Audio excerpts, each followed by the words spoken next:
శాశ్వతమైనది నా యేసుని ప్రేమ, నిరంతరముండునది నిజ దేవుని ప్రేమ. యేసుని ప్రేమ, నా యేసుని ప్రేమ, యేసుని ప్రేమ, నా యేసుని ప్రేమ. శాశ్వతమైనది నా యేసుని ప్రేమ, నిరంతరముండునది నిజ దేవుని ప్రేమ.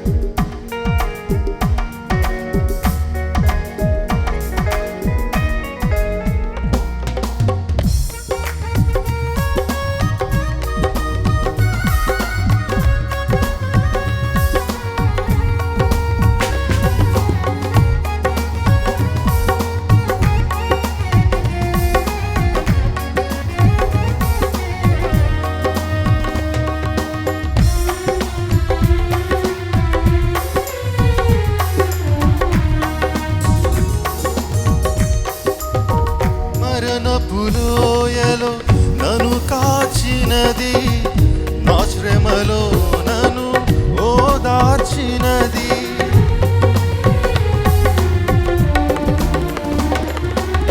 మరణపు లోయలో నన్ను కాచినది, నా శ్రమలో నన్ను ఓదార్చినది.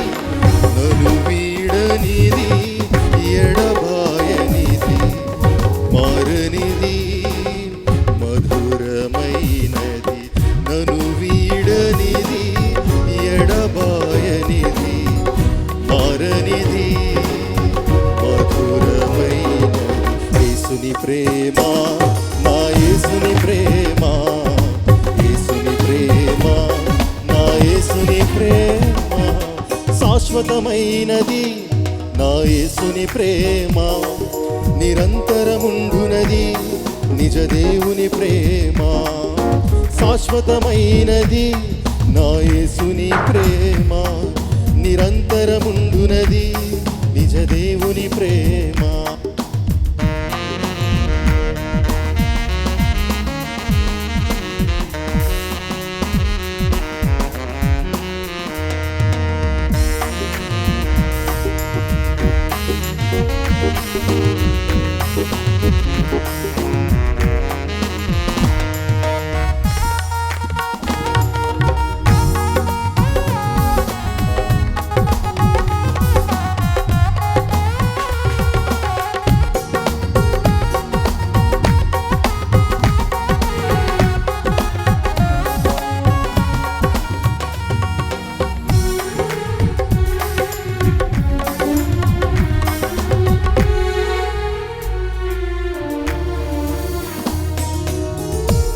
పాపములను భరించినది, నాకై శ్రమలను సహించినది.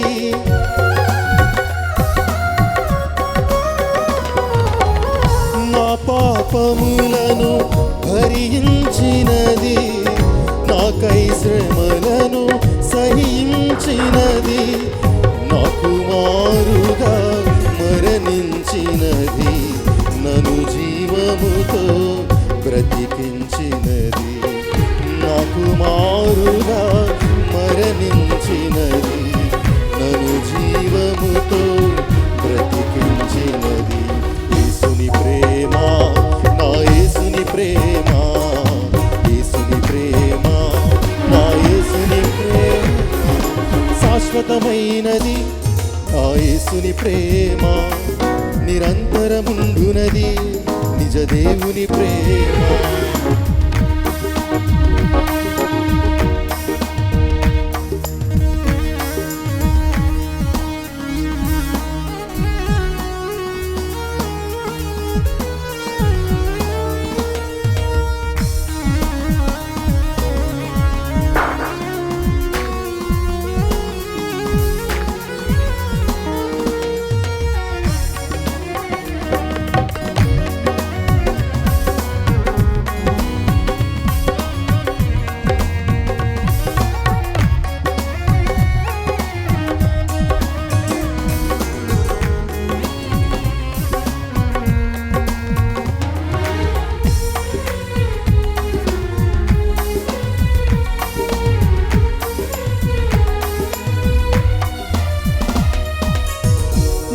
మత్సరపడనిది డంబము లేనిది మరణమంత బలమైనది.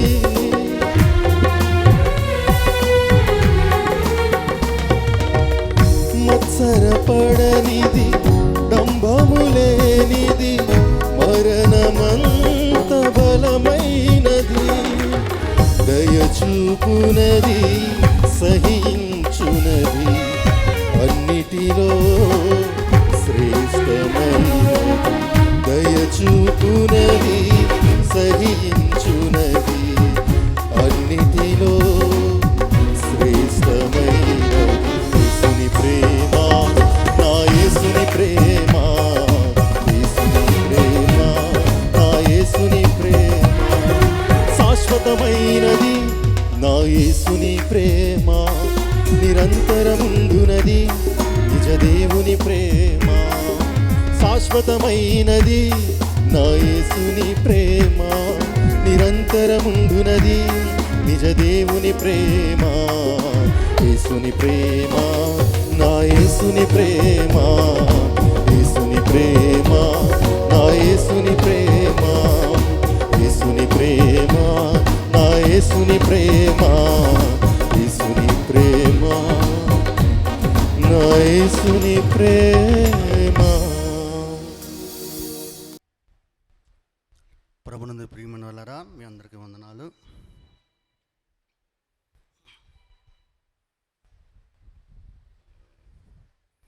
ఇర్మియా గ్రంథము 22వ అధ్యాయము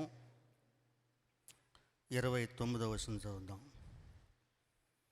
దేశమా దేశమా దేశమా యెహోవా మాట వినుము.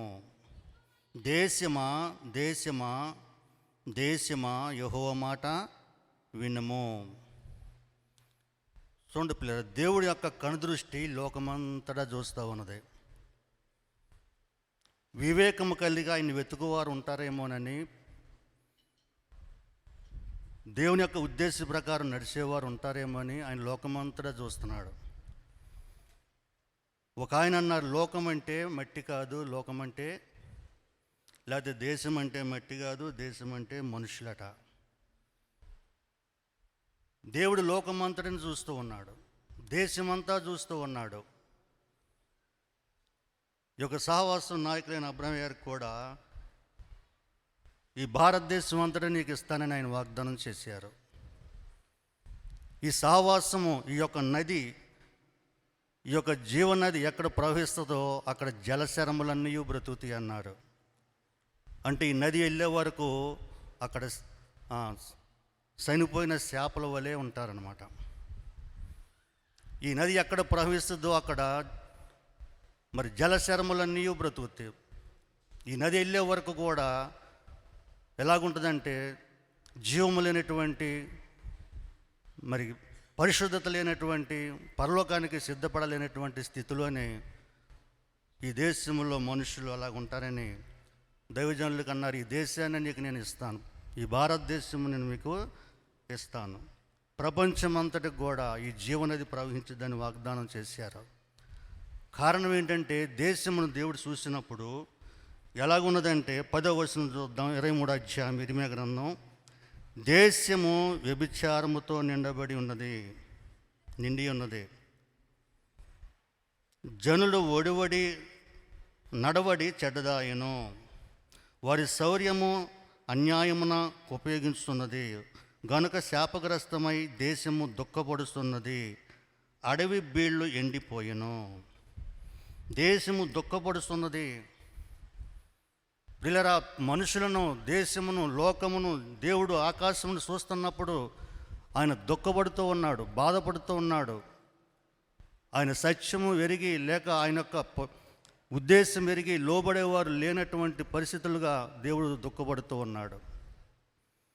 అందుకని దేవుడు చెప్తూ ఉన్నాడు, దేశమా దేశమా దేశమా యెహోవా మాట వినుము. దేశంలో దేవుడికి చోటు లేనటువంటి పరిస్థితులుగా, లోకములో లేదా లోకంలో జీవిస్తున్న మన యొక్క జీవితాల్లో లేదా మన కుటుంబాలలో దేవునికి సోట్లేనటువంటి పరిస్థితులుగా దేవుడు చూచి ఆయన దుఃఖపడుతూ ఉన్నాడు. దేశము దేవునికి వ్యతిరేకమైన పాపముతో నింపబడి ఉన్నది. ఏ పాపం అంటే అది వ్యభిచార పాపము. చూడండి ప్రియులరా, ఎక్కడైతే పాపం ఉంటుందో అక్కడ మరణం ఉంటుందని మనందరికీ తెలుసు. ఎక్కడైతే త్రాగుడు ఉంటుందో, వ్యభిచారం ఉంటుందో అక్కడ నరహత్య ఉంటుంది బైబిల్ ప్రకారం. కాబట్టి దేశమంతా కూడా దేవుని దుఃఖపరిచే పరిస్థితుల్లో ఉన్నందువలన దేవుడు ఈ సహవాసం ఏర్పాటు చేసుకొని దైవజనులకు ఇచ్చిన వాగ్దానం ఏంటంటే, ఈ భారతదేశం ఇండియాని నీకు ఇస్తానని చెప్పాడు దేవుడు. ఈ సహవాసం ఎక్కడ ప్రవహించిద్దో, ఈ నది ఎక్కడ ప్రవహించిద్దో అక్కడ మనుషులు జీవం పొంది పరలోకానికి సిద్ధపడేవారుగా జలశరములన్నీ బ్రతుకుతాయి అని దేవుడు చెప్పాడు. జరగబోయే పరిస్థితులు దేవుడికి తెలుసు కనుక ముందే దైవజనులకు ఈ వాగ్దానము ఇచ్చారు ప్రియులరా. హోషే గ్రంథంలో మనం మాట చూస్తే, హోషే గ్రంథం చూడండి దయచేసి 4వ అధ్యాయము. హోషే గ్రంథం దానియేలు గ్రంథం ప్రక్కనే ఉంటుంది. హోషే గ్రంథము దానిలో చూస్తే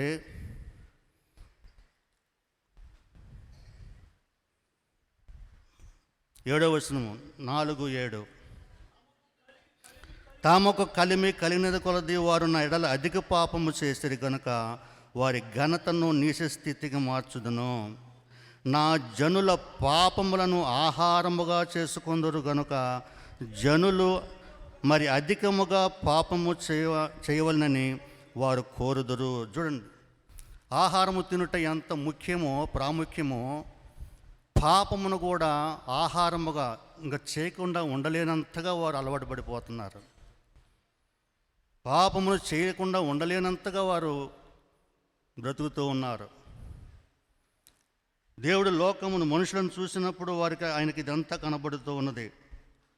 అందుకని 4వ అధ్యాయం మొదట్లో వచనంలో ఆయన అన్నాడు, ఇశ్రాయేలు వారలారా యెహోవా మాట ఆలకించుడి, సత్యమును కనికరమును దేవుని గూర్చిన జ్ఞానమును దేశముందు లేకపోవట చూసి యెహోవా దేశ నివాసులతో వ్యాజ్యమాడుచున్నాడు. దేవుడు మానవులతో వ్యాజ్యమాడుతూ ఉన్నాడు, పోరాడుతూ ఉన్నాడు.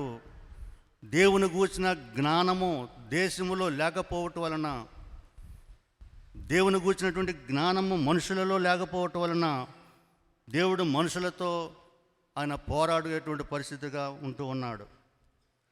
ప్రియులారా, కనికరమును దేవుని గూర్చిన జ్ఞానమును లేకపోవట చూసి, అందుకని మనుషులు దేవునికి ఇష్టముగా ఉండాలంటే దేవుని దగ్గర నుంచి ఉన్నటువంటి జ్ఞానము పొందుకునేవారుగా ఉండాలని దేవుడు ఆశిస్తూ ఉన్నాడు. కానీ ఆ జ్ఞానము పొందుకోకుండా అడ్డొచ్చే పాపములు మానవుడు గుర్తించకుండా ఆహారముగా చేసుకుంటున్నాడు. త్రాగందే ఉండలేను, పలానా కోరికలు నాలో అవి నేను మరి ప్రవర్తించకుండా ఉండలేను, ఆ కోరికలు తీర్చుకోకుండా ఉండలేను. అందుకని మానవుల్లో దేవుని యొక్క జ్ఞానము అబ్బడలేదు. మానవులకి దేవుని యొక్క జ్ఞానం అబ్బకుండా వారెంతో సాతానికి అవకాశం ఇస్తూ, పాపమునకు అవకాశం ఇస్తూ నశించిపోతూ ఉన్నారు. కనుక ఒక కుటుంబం అయినా, ఒక వ్యక్తి అయినా, దేశమే ఎండిపోయేటట్టుగా పేదరికములోను దరిద్రతలోను శాపగ్రస్తముగా జీవించేదిగా ఉంటూ ఉన్నది. కాబట్టి అయితే మరి కుటుంబం బాగుపడాలన్నా, ఒక వ్యక్తి బాగుపడాలన్నా, దేశమే బాగుపడాలన్నా ముందు వ్యక్తి బాగుపడితేనే దేశం బాగుపడుద్ది. తర్వాత మనం చూస్తాం. చూడండి ప్రియులారా, దేవుని ఇంకేమన్నాడంటే 6వ వచనం 4వ అధ్యాయము 6వ వచనం కాదండి 4:6 నా జనులు జ్ఞానము లేని వారై నశించుతున్నారు. హోషే గ్రంథం 4:6 నా జనులు జ్ఞానము లేని వారై నశించుతున్నారు, నీవు జ్ఞానమును చూడండి, జ్ఞానము లేని వారై నశిస్తున్నారు. మనుషుడు దేవుడు జ్ఞానము నేర్చుకోకుండా ఎన్నడూ పాపమునకు, లోకమునకు, సాతాను యొక్క ఆ యొక్క బంధకాలకు దూరంగా జీవించలేడు. నువ్వు ఎంతసేపు పాపమును జయించడానికే చూస్తున్నావు, కానీ నువ్వు ఒకళ్ళు మారుమనసు పొంది విడుదల పొందిన తర్వాత దేవుడు జ్ఞానం నేర్చుకోవడానికి నువ్వు ప్రయాసపడతలేదు. వదిలిపెట్టేయాల్సినవి వదిలిపెడుతున్నావు, కానీ తర్వాత నువ్వు పొందుకోవటానికి నువ్వు ప్రయాసపడతలేదు. అందుకే తిరిగి మరలా విడిచిపెట్టిన వాటిలో నువ్వు వెళ్ళి పడిపోతూ ఉన్నావు. విడిచిపెట్టిన వాటికి మరలా దాసుడు అవుతూ ఉన్నావు. ఏదైతే నువ్వు బంధించబడి బయటకు వచ్చి స్వతంత్రాలుగా అయ్యావో, స్వేచ్ఛగా ఉన్నావో, తర్వాత నువ్వు పొందవలసింది, నేర్చుకోవాల్సింది దేవుని దగ్గర కూర్చొని నేర్చుకునే స్థితి నీకు లేదు కనుక ఏదైతే విసర్జించావో మళ్ళీ తిరిగి నువ్వు దానిలోనే పడిపోయే పరిస్థితి నీకు వస్తూ ఉన్నది. నువ్వు మారు మనసు పొందిన తర్వాత నువ్వు ఎంత వాక్యం చదవాలో, ఎంత ప్రార్థన చేయాలో, ఎంత సహవాసానికి నువ్వు అంటుగట్టబడి ఉండాలో, ఎంత పరిశుద్ధులతో సహవాసం చేయాలో నువ్వు చేయవలసినవి చేయక మళ్ళీ తిరిగి మాటికి వెనక్కి జారిపోయే వ్యక్తిగానే నువ్వు ఉంటున్నావు. నువ్వు దేవుడిని వద్దనుకున్నావు, లోకం పాపం వద్దనుకున్నావు, సాతానుతో సహవాసం వద్దనుకున్నావు, మంచిదే. కానీ మరి చేయవలసినటువంటి దేవుడితో నువ్వు సహవాసం చేయకపోతే నువ్వు తిరిగి మళ్ళా లోకంలోనే మనం చోటు చేసుకునేవారుగా ఉంటాం. కానీ లోకంలో ఇంకా చెప్పబడుతుందంటే కింద అది మనుషులంట ఆహారముగా పాపమును వారు ఆహారముగా చేసుకుని ఉన్నారు. చూడండి 10వ వచనంలో, వారు యెహోవాను లక్ష్యపెట్టడం మానిరు కనుక వారు భోజనము చేసినను తృప్తి పొందకయుందరు, వ్యభిచారము చేసినను అభివృద్ధి నొందకయుందరు. వ్యభిచార క్రియలు చేయుట చేత, ద్రాక్షరసము పానము చేయుట చేతను, మద్యపానము చేతను వారు మతి చెడిరి. ఏండి అక్కడ 12వ వచనం కూడా చివరిలో ఉంటాడు, వ్యభిచార మనస్సు వారిని త్రోవ తప్పింపగా వారు తమ దేవుణ్ణి విసర్జించి వ్యభిచరింతురు. ప్రియులారా, దేవుడి యొక్క జ్ఞానము మనలో లేనప్పుడు పాపమునే మనము ఒకవేళ జయించాలని అనుకుంటున్నప్పటికీ తిరిగి మరలా దానికి మనసులో అయిపోతూనే ఉంటాము. వ్యభిచార మనస్సు వారిని త్రోవ తప్పించేదిగా ఉంటూ ఉంటుంది. అంతేకాకుండా ఒక పాపము, ఒక వ్యసనముగా మనకు అది అలవాటైపోయిన తర్వాత నువ్వు ఆహారముగా దాన్ని తీసుకునేటువంటి పరిస్థితుల్లో నీ మతి చెడిపోయే పరిస్థితి కూడా నీకు వచ్చేస్తుంది. చాలామంది నా దగ్గరికి వచ్చి ఒప్పుకునేది ఏంటంటే, ఎక్కువ వారు ఒప్పుకునేది పాప తలంపుల మీద జయము లేదు, లేదా వ్యభిచారపు ఆలోచనల మీద నాకు జయము రావటం లేదు. కాబట్టి వారు బైబిల్ చదవరు, ప్రార్థన చేయరు, దేవుడితో సహవాసం చేయడానికి మాటికి అక్కడ కూర్చొని దాన్ని జయం వచ్చే వరకు కూడా వాళ్ళు గోజాడుకునే పరిస్థితి వారికి ఉండదు. కానీ భక్తిగా ఉండాలని ఆశ ఉంటుంది, మంచిగా ఉండాలనుకుంటారు, నీతిగా ఉండాలనుకుంటారు, పరలోకం సంపాదించుకుందాం అనుకుంటారు, దేవునితో సహవాసం అనుకుంటారు. వారి కోరిక మంచిదే, కానీ పడవలసిన ప్రయాస వారు పడలేని వారిగా, దేవుని జ్ఞానము సంపాదించుకోలేని వారిగా, దేవుని దగ్గర పరిశుద్ధత సంపాదించుకోలేని వారుగా, మరి మానవలసినవి మానేసిన తర్వాత చేయవలసినవి చేసేటువంటి ఆ యొక్క జ్ఞానము వారికి లేక వారు తిరిగి వారికి ఇష్టము లేకుండానే మళ్ళీ సాతాను ఆ పాత జీవితంలోకి లాగేసి దేశమంతా కూడా పాడు చేసి పాపముతో నింపబడేట్టుగా చేస్తూ ఉన్నాడు. దేశమంతటిని దేవుడికి దూరం చేస్తూ ఉన్నాడు, ఒక కుటుంబాన్ని దేవుడికి దూరం చేస్తూ ఉన్నాడు, ఒక వ్యక్తిని దేవుడికి దూరం చేస్తూ ఉన్నాడు. వీళ్ళకి ఇష్టం లేకుండానే వారి ఇష్టం ఏంటంటే దేవుడితో ఉండాలి, కానీ వారికి ఇష్టం లేకుండానే సాతాను చేత లాగివేయబడుతూ ఉన్నారు పాపములోకి. కారణం ఏంటంటే నువ్వు దేవుని గూర్చిన జ్ఞానము నేర్చుకోలేదు. దేవుని గూర్చిన జ్ఞానం నేర్చుకుంటే ఎలా తప్పించబడాలో, ఎలా నువ్వు పరిశుద్ధముగా ఉండాలో, పరలోకానికి ఎలా సిద్ధపడాలో దేవుని జ్ఞానము నీకు నేర్పేదిగా ఉంటుంది. దేవుని జ్ఞానము నీకు లేకపోవట చేత దేవుడు దేశమును చూసినప్పుడు ఆయన ఎంతో దుఃఖపడుతూ ఉన్నాడు. చూడండి ప్రియరా, కానీ దేవుని నివాసులతో, ఆ దేశ నివాసులతో ఆయన వ్యాజ్యమాడుతూ ఉన్నాడంట. అంటే పోరాడుతూ ఉన్నాడు. దేనికి పోరాడుతున్నాడు? మనుషులకు కనికరమును, సత్యమును, దేవుని గూర్చిన జ్ఞానమును వారికి నేర్పించుట కొరకై ఆయన పోరాడుతూ ఉన్నాడు. ఆయన పోరాడుతున్నాడు, కానీ నీ దగ్గర పోరాటం లేదు. నీ దగ్గర ఒక గంట సేపు దేవుని దగ్గర కూర్చోవడం ఎంతో గగనం, కానీ ఆశ ఉంటుంది. నేను దేవుని బిడ్డగా ఉండాలి, మంచిగా ఉండాలి, నీతిగా ఉండాలి, పరిశుద్ధంగా ఉండాలి, పరలోకం సంపాదించుకోవాలి. నీ ఆశలు మంచివే, కానీ ఆశకి తగినటువంటి కృషి, ఆ కష్టం అనేది నువ్వు పడటానికి ఇష్టపడతలేదు. ప్రియులారా, నేను 15 సంవత్సరాల వయసులో నా హృదయం అంతా భ్రష్టత్వంతో నింపబడింది. మనశ్శాంతి ఉండేది కాదు, కానీ పాపం అంటే ఏంటో తెలియదు, కానీ చెడ్డ ఆలోచనలు, చెడ్డ కోరికలు 16 సంవత్సరంలో ప్రభువులోకి వచ్చాను. వచ్చిన తర్వాత ప్రార్థన చేస్తూ ఉన్నప్పుడు ప్రియులారా, ఆ తట్టుకోలేక హృదయం ప్రార్థన చేస్తుంటే రాత్రి అంతా కూర్చొని ప్రార్థన చేసినప్పుడు వెంటనే నాకు ఆ తెల్లారికల్లి జయం వచ్చింది. ఏది మానలేకపోయినా రాత్రంతా పగలంతా అది జయం వచ్చే వరకు, అది 1 రోజా, 2 రోజుల, 3 రోజుల, 4 రోజుల, 5 రోజుల, 6 రోజుల, 7 రోజుల కాదు, 10 రోజులైనా కూర్చునేవాడిని. అది జయం పొందిన తర్వాతనే బయటకు వచ్చేవాడిని. ఇక అది మళ్ళీ ఎన్నడూ నేను ఇక పడటానికి లేకుండా దేవుడు నాకు మళ్ళీ మంచి శక్తిని ఇచ్చేవాడు. అది ఎన్ని రోజులైనా పట్టనాయి. కొన్ని ఒక రాత్రికే జయం వచ్చాయి, కొన్ని విషయాలు 5 రోజులకు జయం వచ్చాయి, కొన్ని విషయాలు 10 రోజులకు జయం వచ్చేది. ఇక స్నానం లేదు, ముఖం లేదు, టిఫిన్ లేదు, భోజనం లేదు, ఏమీ లేదు. ముందు ఆ బాధ అనేది వరద నుంచి పోగొట్టుకోవడం కొరకు, ఇది గొప్ప కోసం చెప్పుకోవట్లేదు, కానీ దేవుని దగ్గర మనకు విడుదల సిద్ధంగా ఉంది. ఆయన మనకు మంచి మంచి ఆయన జ్ఞానం ఇవ్వడానికి చూస్తున్నాడు. కానీ మనము వద్దనుకుంటున్నాం, కానీ తగిన కృషి, తగినటువంటి ప్రయాసను పడలేకపోవటం వల్ల మళ్ళా తిరిగి అపజయం పాలవుతూనే నువ్వు ఎంత నేర్చుకుందాం అనుకున్నావో ఆ నేర్చుకునేటువంటిది నువ్వు నేర్చుకోలేక నీ యొక్క జీవితం అంతా అశాంతిగా, ఒక దుఃఖంతోనే నువ్వు నడుస్తూ ఉన్నావు. కానీ చూడండి ప్రియులారా, అంతేకాకుండా వారికి అలవాటైపోతుందంటేగా ఇంకేంటంటే చూసి వాళ్ళకి ఆ భయం కూడా వదిలిపెట్టేసి పాపము చేయటమే అలవాటు చేసేసుకుంటారు. అది పాపం అని తెలుసు, అది చేస్తే నరకం వెళ్తామని తెలుసు, కానీ వారు ఓడిపోయిన జీవితంతో ఉండి ఇక చేసేది లేక ఎలా దాని మీద జయం పొందాలో వాళ్ళకి అర్థం కాని పరిస్థితుల్లో దానికి లొంగిపోయి, దానికి బానిస అయిపోయి ఇంకంతే సాతానికి వద్దొద్దనుకుంటానే దానిలో వాళ్ళు పాతుకుపోతూ ఉంటారు. చివరికి అది ఆహారముగా వారికి మారిపో, ఆహారం తినకపోతే ఎలా ఉండలేరో వీళ్ళు వద్దొద్దనుకుంటానే ఇష్టం లేకుండానే ఆ పాపంలో ఉండి వారు ఆహారముగా దాన్ని కొనసాగిస్తూ ఉంటారు. కాబట్టి ప్రియులారా, మనము జయం పొందేవారుగా ఉండాలి. తర్వాత నాకు ఎప్పుడైతే జయం వచ్చిందో దినానికి 20 అధ్యాయాలు, 30 అధ్యాయాలు, 40 అధ్యాయాలు చదువుకునేవాడిని. ఇక తలంపులన్నీ వాక్యంలోనే ఉండేవి, తలంపులన్నీ కూడా ఇక వాక్యంలో తిరుగుతూ ఉండేవి. ఇక వేరే రావటానికి నాలో ఆలోచన ఉండేది కాదు. అంటే పరిశుద్ధనని ఇక్కడ నేను తెలియజేసుకోవట్లేదు. ఒకవేళ పొరపాటున పడినా మళ్ళీ వెంటనే నాకు జయం ఇస్తానికి దేవుడు నాకు సహాయం చేసేవాడు.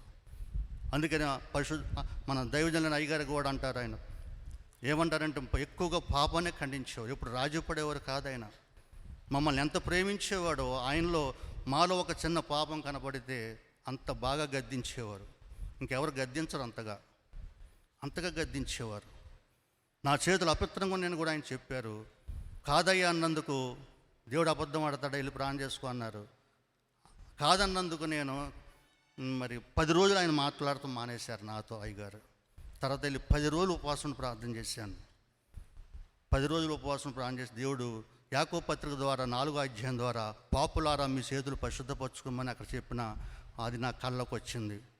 అయ్యా దైవజనులు అలాగే చెప్పారు, నువ్వు అలాగే చెప్తున్నావు నాయన, మరి ఏంటి ఆ పాపం అంటే ఆ పాపం నాకు చూపించాడు. అది నేను పాపం అనుకోలేదు, కానీ దేవుడి దృష్టిలో పాపమైంది కనుక దాన్ని నేను ఒప్పుకోలేదు కాబట్టి అది అలా నిలిచిపోయి ఉన్నది. తర్వాత పశ్చాత్తాపడ్డాను, దేవుడు క్షమించానని చెప్పాడు. వీళ్ళు అయ్యగారి కాలమే పడి, అయ్యా మీరు చెప్పింది కరెక్టే అంటే, మరి అవునయ్యా దేవుడు ఎప్పుడు కూడా అబద్ధం ఆడడు అని రాజీ పడేవారు కాదంతే, వారు చెప్పింది కరెక్ట్ అయ్యేది. ప్రియులరా, నిజముగా వారు ఎటువంటి పరిశుద్ధంగా ఉన్నారో మేమంత పరిశుద్ధంగా ఉండాలని వారు ఆశించేవారు. ఆయన వ్రేలుకు కూడా గోటుకు కూడా ఆయన పరిశుద్ధంగా పాపం అంటుకోకుండా ఉండాలని ఎంతో జాగ్రత్తగా ఉండేవారు. మమ్మల్ని అలా ఉండాలని ఆశపడేవారు. కానీ అంటే మాకు అంత భక్తి అవ్వలేదనుకోండి. అయితే వారు చేసిన ప్రార్థన, వారి పట్ల దేవుడికున్న సంకల్పములు, దేవుడికున్న ఏర్పాటు ఎంతో గొప్పవి. ఎంత తక్కువ టైంలో ఎక్కువ ప్రయాసపడ్డారు వారు. సరే, దేవుని ఇష్టం అది అనుకోండి ప్రియులరా. కాబట్టి దేవుని మనుషుడు ఎంతో పరిశుద్ధంగా ఉండాలని ఆశపడతాడు, కానీ జయం లేని వాడుగానే కొనసాగుతూ ఆహారముగా పాపమును ఆహారముగా చేసుకుంటున్నారు. అది తలంపులు అవ్వచ్చు, త్రాగుడు అవ్వచ్చు, వ్యభిచారం అవ్వచ్చు, లేదా అనేకమైన బూతులు అవ్వచ్చు. దేవునికి వ్యతిరేకమైన పాప జీవితాన్ని ఒక ఆహారముగా ముఖ్యముగా భావించుకుంటూ ఒక దినం ఆహారం తినపోతే ఎంత ఆకలేస్తుందో, ఆ పాపం చేయకుండా ఉన్నప్పుడు వాళ్ళకి అంత ఆకలితో పరిగెడుతూ ఉన్నారు పాపం వెనకాల. కాబట్టి అది మనకి దాని నుంచి దూరపరచబడాలి అంటే నిజముగా మనము మరి దేవుని కూర్చున్న జ్ఞానం మనకు అవ్వాలి. ఇవన్నీ అవ్వాలంటే తెలుసు, మీకు మారుమనసు పొందాలని తెలుసు, పొందారు. కానీ మరి ఎందుకు అలా ఉన్నారు అంటే చూడండి ప్రియులారా, సామెతల గ్రంథంలో ఉంటుంది, యెహోవా యందు భయభక్తులు కలిగి ఉండట జ్ఞానమునకు మూలము. దేవుని యందు భయభక్తులు కలిగి ఉండట తెలివికి మూలం అని కూడా రాయబడి ఉంది. నీకు చూపించడానికి టైం లేదు కాబట్టి దేవుని యొక్క భయభక్తులు కలిగి ఉండటం అంటే సామెతలు 8:13 ఉంటుంది, యెహోవా యందు భయభక్తులు కలిగి ఉండుట చెడుతనమును అసహించుకోవటమే. ఎప్పుడైతే చెడుతనాన్ని అసహించుకొని భయభక్తులు కలిగి ఉన్నావో దేవుడు జ్ఞానం నీకు అబ్బిద్దప్పుడు ఆ జ్ఞానమే నిన్ను నిలబెడతా ఉంటుంది. నువ్వేం చేయాలో, ఎలా భక్తి చేయాలో ఆ దైవ జ్ఞానం నిన్ను నడిపిస్తూ ఉంటుంది. నువ్వు ఒకటి పొందుకోవాలనుకున్నా నీకు తెలిసినప్పుడు దాన్ని పొందుకునే వరకు నువ్వు నిర్లక్ష్యంగా ఉండకూడదు. ఏదైనా నిర్లక్ష్యం చేయొచ్చు కానీ భక్తి విషయంలో నువ్వు నిర్లక్ష్యంగా ఉండకూడదు. ఎందుకంటే దురాత్మ సమూహాలు అది వాటితో పోరాడటం భక్తి అంటే వాటి బలం ఎక్కువ అవుతూ ఉంటుంది, వాటి సమూహం ఎక్కువ అవుతూ ఉంటుంది. ఇక నిన్ను లెగవనివ్వు పాపంలో నుండి. నువ్వు వద్దనుకుంటాను, నీకు ఇష్టం లేకపోయినా సరే ఈడ్చుకుపోతాయి అంతే. ఆ పరిస్థితి జరగకముందే నువ్వు దేవుని దగ్గర ప్రయాసపడి ఆయనందు భయభక్తులు కలిగి నేర్చుకోవటం, ఆయన జ్ఞానమును సంపాదించుకుంటే ఆ భయభక్తులు కలిగి ఉండేటే జ్ఞానముకు మూలము. అంటే జ్ఞానం నీకు రావాలంటే చెడును అసహించుకోవాలి, చెడు మీద నువ్వు జయం పొందాలి. అటువంటి పొందినటువంటి వ్యక్తి ఒక ఆయన నేను చూపించి ముగించేస్తాను ప్రియులరా. యోబులో కూడా 1:1 అన్నాడు. యోబు గురించి ఏమన్నాడంటే ఆయన పాపమును అసహించుకున్నవాడు. యోబు యథార్థపరుడు, న్యాయవంతుడును, చెడుతనమును అసహించుకున్నవాడు యోబు. 1:1 ఉంటుంది. కాబట్టి పాపమును అసహించుకున్నాడు కనుక ఆయనకి అందరికంటే విశేష జ్ఞానం నాకు కలదని చెప్పాడు ఆయన యోబు. తర్వాత అపోస్తుల కార్యం చూపించి నేను ముగించబోతున్నాను ప్రియులారా. అపోస్తుల కార్యం 10వ అధ్యాయంలో ఒక మాట ఉంది చూడండి దయచేసి. అపోస్తుల కార్యం 10వ అధ్యాయం మీ అందరికీ తెలిసిన ఆయనే. అక్కడ కొర్నేలియటువంటి ఒక శతాధిపతి ఉంటాడు. ఆయన అన్యుడు, దేవుని ఎరగినటువంటి వాడు. కానీ ఆయన గురించి రాయబడింది ఏమిటంటే చూడండి 2వ వచనము. 1వ వచనంలో భక్తిపరుడు ఒకడు ఉండడు అని ఉంటుంది. 2వ వచనంలో అతడు తన ఇంటి వారందరితో కూడా దేవుని యందు భయభక్తులు గలవాడై ఉండి ప్రజలకు బహుధర్మము చేయుచు ఎల్లప్పుడూ దేవునికి ప్రార్థన చేయవాడు. చూడండి, ఎల్లప్పుడూ ప్రార్థన చేసేవాడు. కుటుంబం అంతటితో భయభక్తులు కలిగి ఉన్నాడు ప్రియులారా. తర్వాత ఎల్లప్పుడూ ప్రార్థన చేస్తూ ఉన్నాడు, కుటుంబంతో భయభక్తులు కలిగి ఉన్నాడు. తర్వాత దేవుని దూతతో మాట్లాడేటువంటి అనుభవం ఆయనకు ఉన్నది. దేవుని దూత వచ్చి మాట్లాడుతూ ఉన్నాడు. అతను దేవుని ఎరగనటువంటి వాడే. తను ఒక 100 మంది మీద ఒక అధికారిగా ఉన్నాడు, శతాధిపతిగా ఉన్నాడు. కానీ ఆయన తన జీవితం కట్టుకున్నాడు. తర్వాత కుటుంబం అంతటిని ఒక తాటి మీద ఒకే నామములో దేవుళ్ళు నడిపించుకునేటట్లుగా కుటుంబం అంతటితో భయభక్తులు కలిగి ఉన్నాడు. అంటే కుటుంబం అంతటిలో ఏ పాపము లేకుండా ఆయన పరిశుద్ధంగా జీవించేటువంటి కుటుంబంగా సిద్ధం చేసుకున్నాడు. ఆయన ప్రార్థనలో ఎల్లప్పుడూ ప్రార్థన చేసేవాడట. తర్వాత ఆయన ప్రార్థనలో దేవుని సన్నిధిలో ముద్రించబడినాయట. ఆయన చేసిన ధర్మకార్యాలు కూడా ముద్రించబడినాయట. తర్వాత ఆయన ఇంటిలో పనివారు కూడా ఆయన భక్తి నేర్పించుకున్నట్టుగా చూడండి ఇక్కడ 7వ వచనంలో మనకు కనబడుతూ ఉంటుంది. ఏమండి, ఇంటి పనివాళ్ళ ఇద్దరిని తన వద్ద ఎల్లప్పుడూ కనిపెట్టుకొని ఉండేవారిలో భక్తిపరుడుగా ఒక సైనికుని పిలిచి, చూడండి ప్రియరా, తను కట్టుకున్నాడు పరిశుద్ధముగా, యెహోవా యందు భయభక్తులు కలిగి చెడుని అసహించుకున్నాడు, దేవుని జ్ఞానం పొందుకున్నాడు. తర్వాత తన కుటుంబాన్ని కట్టుకున్నాడు. తర్వాత తన ఇంట్లో పనిచేసే పని వాళ్ళను కట్టుకున్నాడు పరిశుద్ధంగా. ఇప్పుడు తన యొక్క సైన్యంలో ఉన్నటువంటి సైనికులను కూడా పరిశుద్ధంగా కడుతున్నాడు. తను పనిచేసే చోట, ఉద్యోగం చేసే చోట ఆ పక్కన పనివారిని కూడా పరిశుద్ధంగా నడిపిస్తూ ఉన్నాడు. చూడండి, దేవుని యొక్క జ్ఞానం వల్ల నడిపిస్తూ ఒక వ్యక్తి మారిన తర్వాత ఊరకనే కూర్చోలేడు. దేవుణ్ణి ఘనపరచకుండా, దేవుని ప్రసరించకుండా, దేవుని గుణాలను ఇతరులకు ప్రసారం చేయకుండా ఖాళీగా ఉండలేడు. ఉన్నావు అంటే నువ్వు ముందు పడిపోతావు, నువ్వు ఓడిపోతావు. చూడండి పిల్లల తర్వాత ఇంకోసాట ఉంటుంది కదా ఇక్కడే వాక్యంలో 10వ అధ్యాయము ఏమండి 24వ వచనం చదువుకుందాం ఒకసారి. ప్రవేశించినప్పుడు కొర్నేలి తన బంధువులను ముఖ్య స్నేహితులను పిలిపించి వారి కొరకు కనిపెట్టుకొని ఉండెను. పిల్లల తర్వాత తను కట్టబడ్డాడు, తన కుటుంబం కట్టబడింది. తర్వాత తనకి ఇంట్లో పనివారిని కూడా కట్టుకున్నాడు, పరిశుద్ధంగా దేవుని నడిపించాడు. తను ఉద్యోగం చేసే సైన్యాన్ని కూడా దగ్గర కూడా వారు భక్తిపరులుగా కొంతమందిని కట్టాడు. అంతేకాకుండా తన స్నేహితులని, తన బంధువుల్ని తీసుకొచ్చి ఇంట్లో సమకూర్చి పేతురుని పిలిపించి సువార్త చెప్పించి వారందరి మీదకి దేవుని ఆత్మ వచ్చి వారు కూడా దేవుని బిడ్డలుగా మారేటట్టుగా ప్రయాసపడ్డాడు. పేతురు వస్తే ఇంత అధికారి ఉండి కూడా ఆయన పాదముల మీద పడ్డాడంటండి. ఆయన 25వ వచనంలో పేతురు లోపలికి రాగా కొర్నేలి అతను ఎదుర్కొని అతని పాదముల మీద పడి నమస్కారము.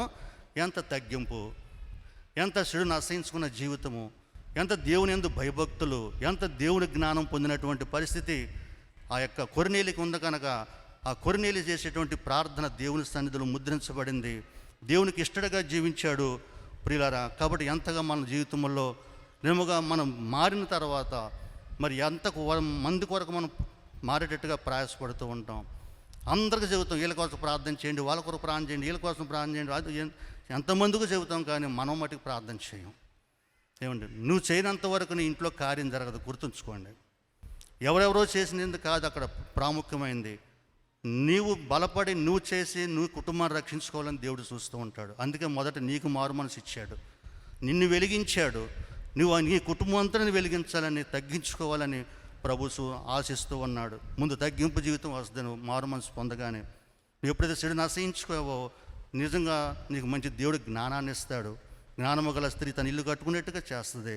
చివరికి ఒక్క వాక్యం దినవృత్తాంతాలు ప్రియులరా 7వ అధ్యాయము 14వ వచనం చదివి మనం ప్రార్థన చేసుకుందాం. దినవృత్తాంతాలు 7వ అధ్యాయము 14వ వచనం చదువుకొని, నా పేరు పెట్టబడిన నా జనులు తమ్మును తాము తగ్గించుకొని తమ చెడు మార్గాలను విసర్జించి తర్వాత దేవుని వెతికి ఆకాశముందున దేవుని వైపు చూసి వారు ప్రార్థించినట్లయితే వారి ప్రార్థనను ఆలకించి వారి దేశమునే స్వస్థపరుస్తాను.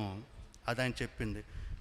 నీ యొక్క ప్రార్థన మీద, నీ జీవితం మీద దేశం యొక్క క్షేమము లేకపోతే దేశం యొక్క క్షేమము ఆధారపడి ఉంది. అది దేశము పాడవాలన్నా, దేశము క్షేమంగా ఉండి అభివృద్ధి పొంది దీవించబడాలన్నా కారకులము ఒక వ్యక్తి జీవితం మీద ఆధారపడి ఉంది. మనం తగ్గించుకుంటున్నప్పుడు కొర్నేలి తగ్గించుకున్నాడు. సైన్యానికి దీవెనగా ఉన్నాడు, పనివారికి దీవెనగా ఉన్నాడు, కుటుంబానికి దీవెనగా ఉన్నాడు, స్నేహితులకు దీవెనగా ఉన్నాడు, బంధువులకు దీవెనగా ఉన్నాడు. ఎంతోమందికి కొర్నేలి ఒక ఆశీర్వాదకరమైన వ్యక్తిగా దేవుడు అతను జీవించాడు. కాబట్టి అటువంటి జ్ఞానం నీకు కావాలంటే సుడిని ఆశ్రయించుకోవాలి. ఎప్పుడు ఆశ్రయించుకుంటావంటే దేవుని యందు భయం కలిగి, భక్తి కలిగి, దేవుని స్థలంలో నువ్వు పశ్చాత్తాపడి మారు మనసు పొంది ఏ ఒక్క పాపం కూడా దాచుకోకుండా యథార్థముగా ప్రభు స్థలంలో పశ్చాత్తాపడినప్పుడు ప్రభు మనల్ని క్షమించి తిరిగి ఒక దేశానికి ఆశ్చర్యకరముగా దైవజనులు ఎలా చేశారో, అబ్రహామును ఎలా చేశాడు, భక్తులను ఎలా చేశాడు, మనల్ని కూడా చేయాలని దేవుడు ఆశిస్తూ ఉన్నాడు. పాపము ఎంతో మతి చెడగొట్టేదిగా ఉంటుంది, అవమానం తెచ్చేదిగా ఉంటుంది, నష్టపరిచేదిగా ఉంటుంది. పాపం రేపు నరకానికి తీసుకెళ్లేదిగా ఉంటుంది. మనం ఇక్కడ మరణించుతూ ఇక్కడే నరకం అనుభవించేటట్లుగా ఎన్నో శాపాలు మన శాపగ్రస్తులుగా ఉండేట్టుగా ఉంటుంది. పాపమును అసహించుకొని పరిశుద్ధతను ప్రేమించి దైవ జ్ఞానమును ప్రేమించి దేవుని యందు భయభక్తులు కలిగి దేవునికి ఇష్టంగా జీవించినప్పుడు మనల్ని దీవించి, మన కుటుంబాన్ని దీవించి, మనం అనేకులకు దీవెనగా ఉండేటట్లుగా ప్రభు చేస్తాడు. దేవుడు తన పరిశుద్ధ వాక్యం దీవించునుగాక. దేశమా దేశమా దేశమా యెహోవా మాట వినుము అని వాక్యం చెబుతుంది. ప్రార్థన చేసుకుందాం. నా నీతి సూర్యుడా భువినేలు యేసయ్యా, సరిపోల్చలేను నీతో గనులైన వారిని. నా నీతి సూర్యుడా భువినేలు యేసయ్యా, సరిపోల్చలేను నీతో గనులైన వారిని. రాజులకే మహారాజువు కృప చూపే దేవుడవు.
శ్రమలలో ఆదరణ కలిగించెను. వాక్యమే కృపావాక్యమే నన్ను వీడని అనుబంధమై, శ్రమలలో బహుశ్రమలలో ఆదరణ కలిగించెను.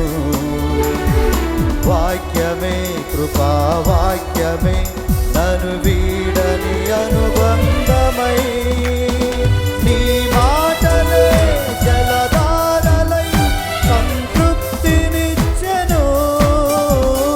నీ మాటలే ఔషధములై గాయములు కట్టెను. నీ మాటే మధురం రాజులకే మహారాజువు కృప చూపే దేవుడవు నడిపించే నజరేయుడా కాపాడే కాపరివి నా నీతి సూర్యుడా భువినేలు యేసయ్యా సరిపోల్చలేను నీతో కనులైన వారిని.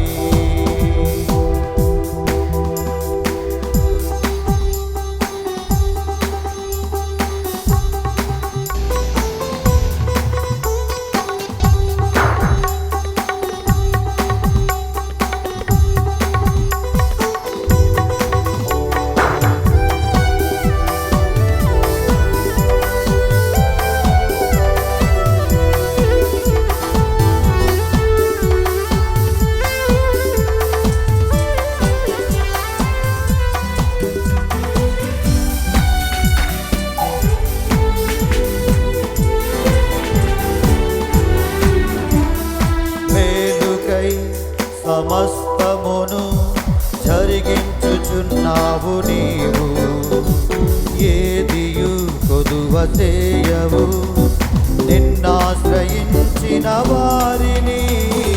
మేలుకై సమస్తమును జరిగించుచున్నావు నీవు, ఏదియు కొదువ చేయవు నిన్నాశ్రయించిన వారిని.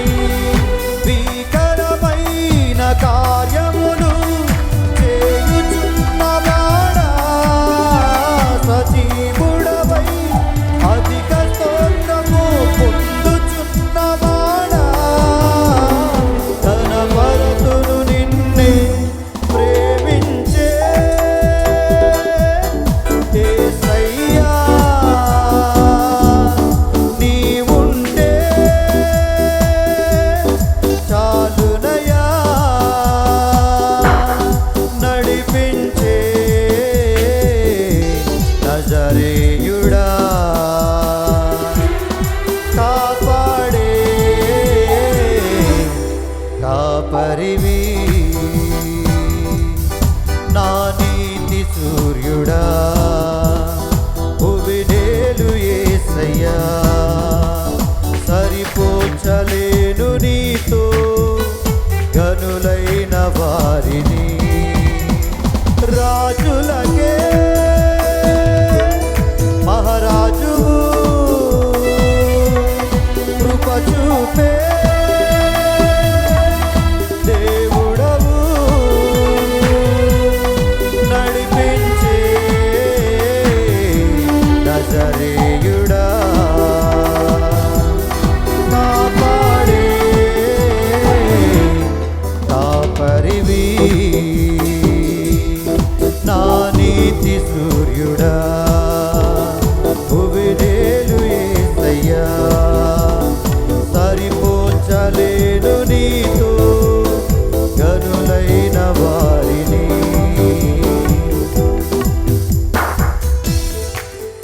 వందనాలు. మాది అమలాపురం దగ్గర ఒక గ్రామం. నేను యేసు ప్రభు తెలియని కుటుంబంలోనే జన్మించాను. మా తల్లిదండ్రులకి 3 కుమారులము, ఒక అక్క. నేను 3వ కుమారుని. పిల్లరా, నాకు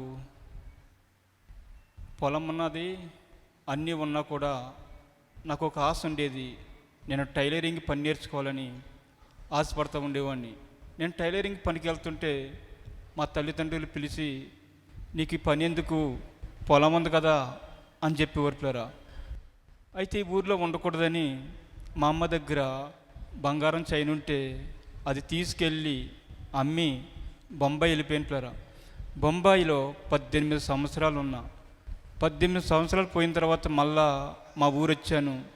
మా ఊరు వచ్చేటప్పటికి మా నాన్న మా అమ్మ ఇద్దరు కూడా చనిపోయారు పిల్లరా. వాళ్ళు ఎప్పుడు చనిపోయారో నాకు తెలియదు. నేను వాళ్ళ ప్రేమను కూడా చూడలేకపోయాను పిల్లరా.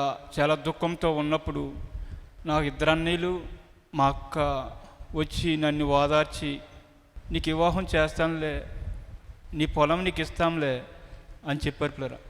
చెప్పి నాకు మా మేనమామ కూతుర్ని ఇచ్చి వివాహం చేయటం జరిగింది పిల్లరా.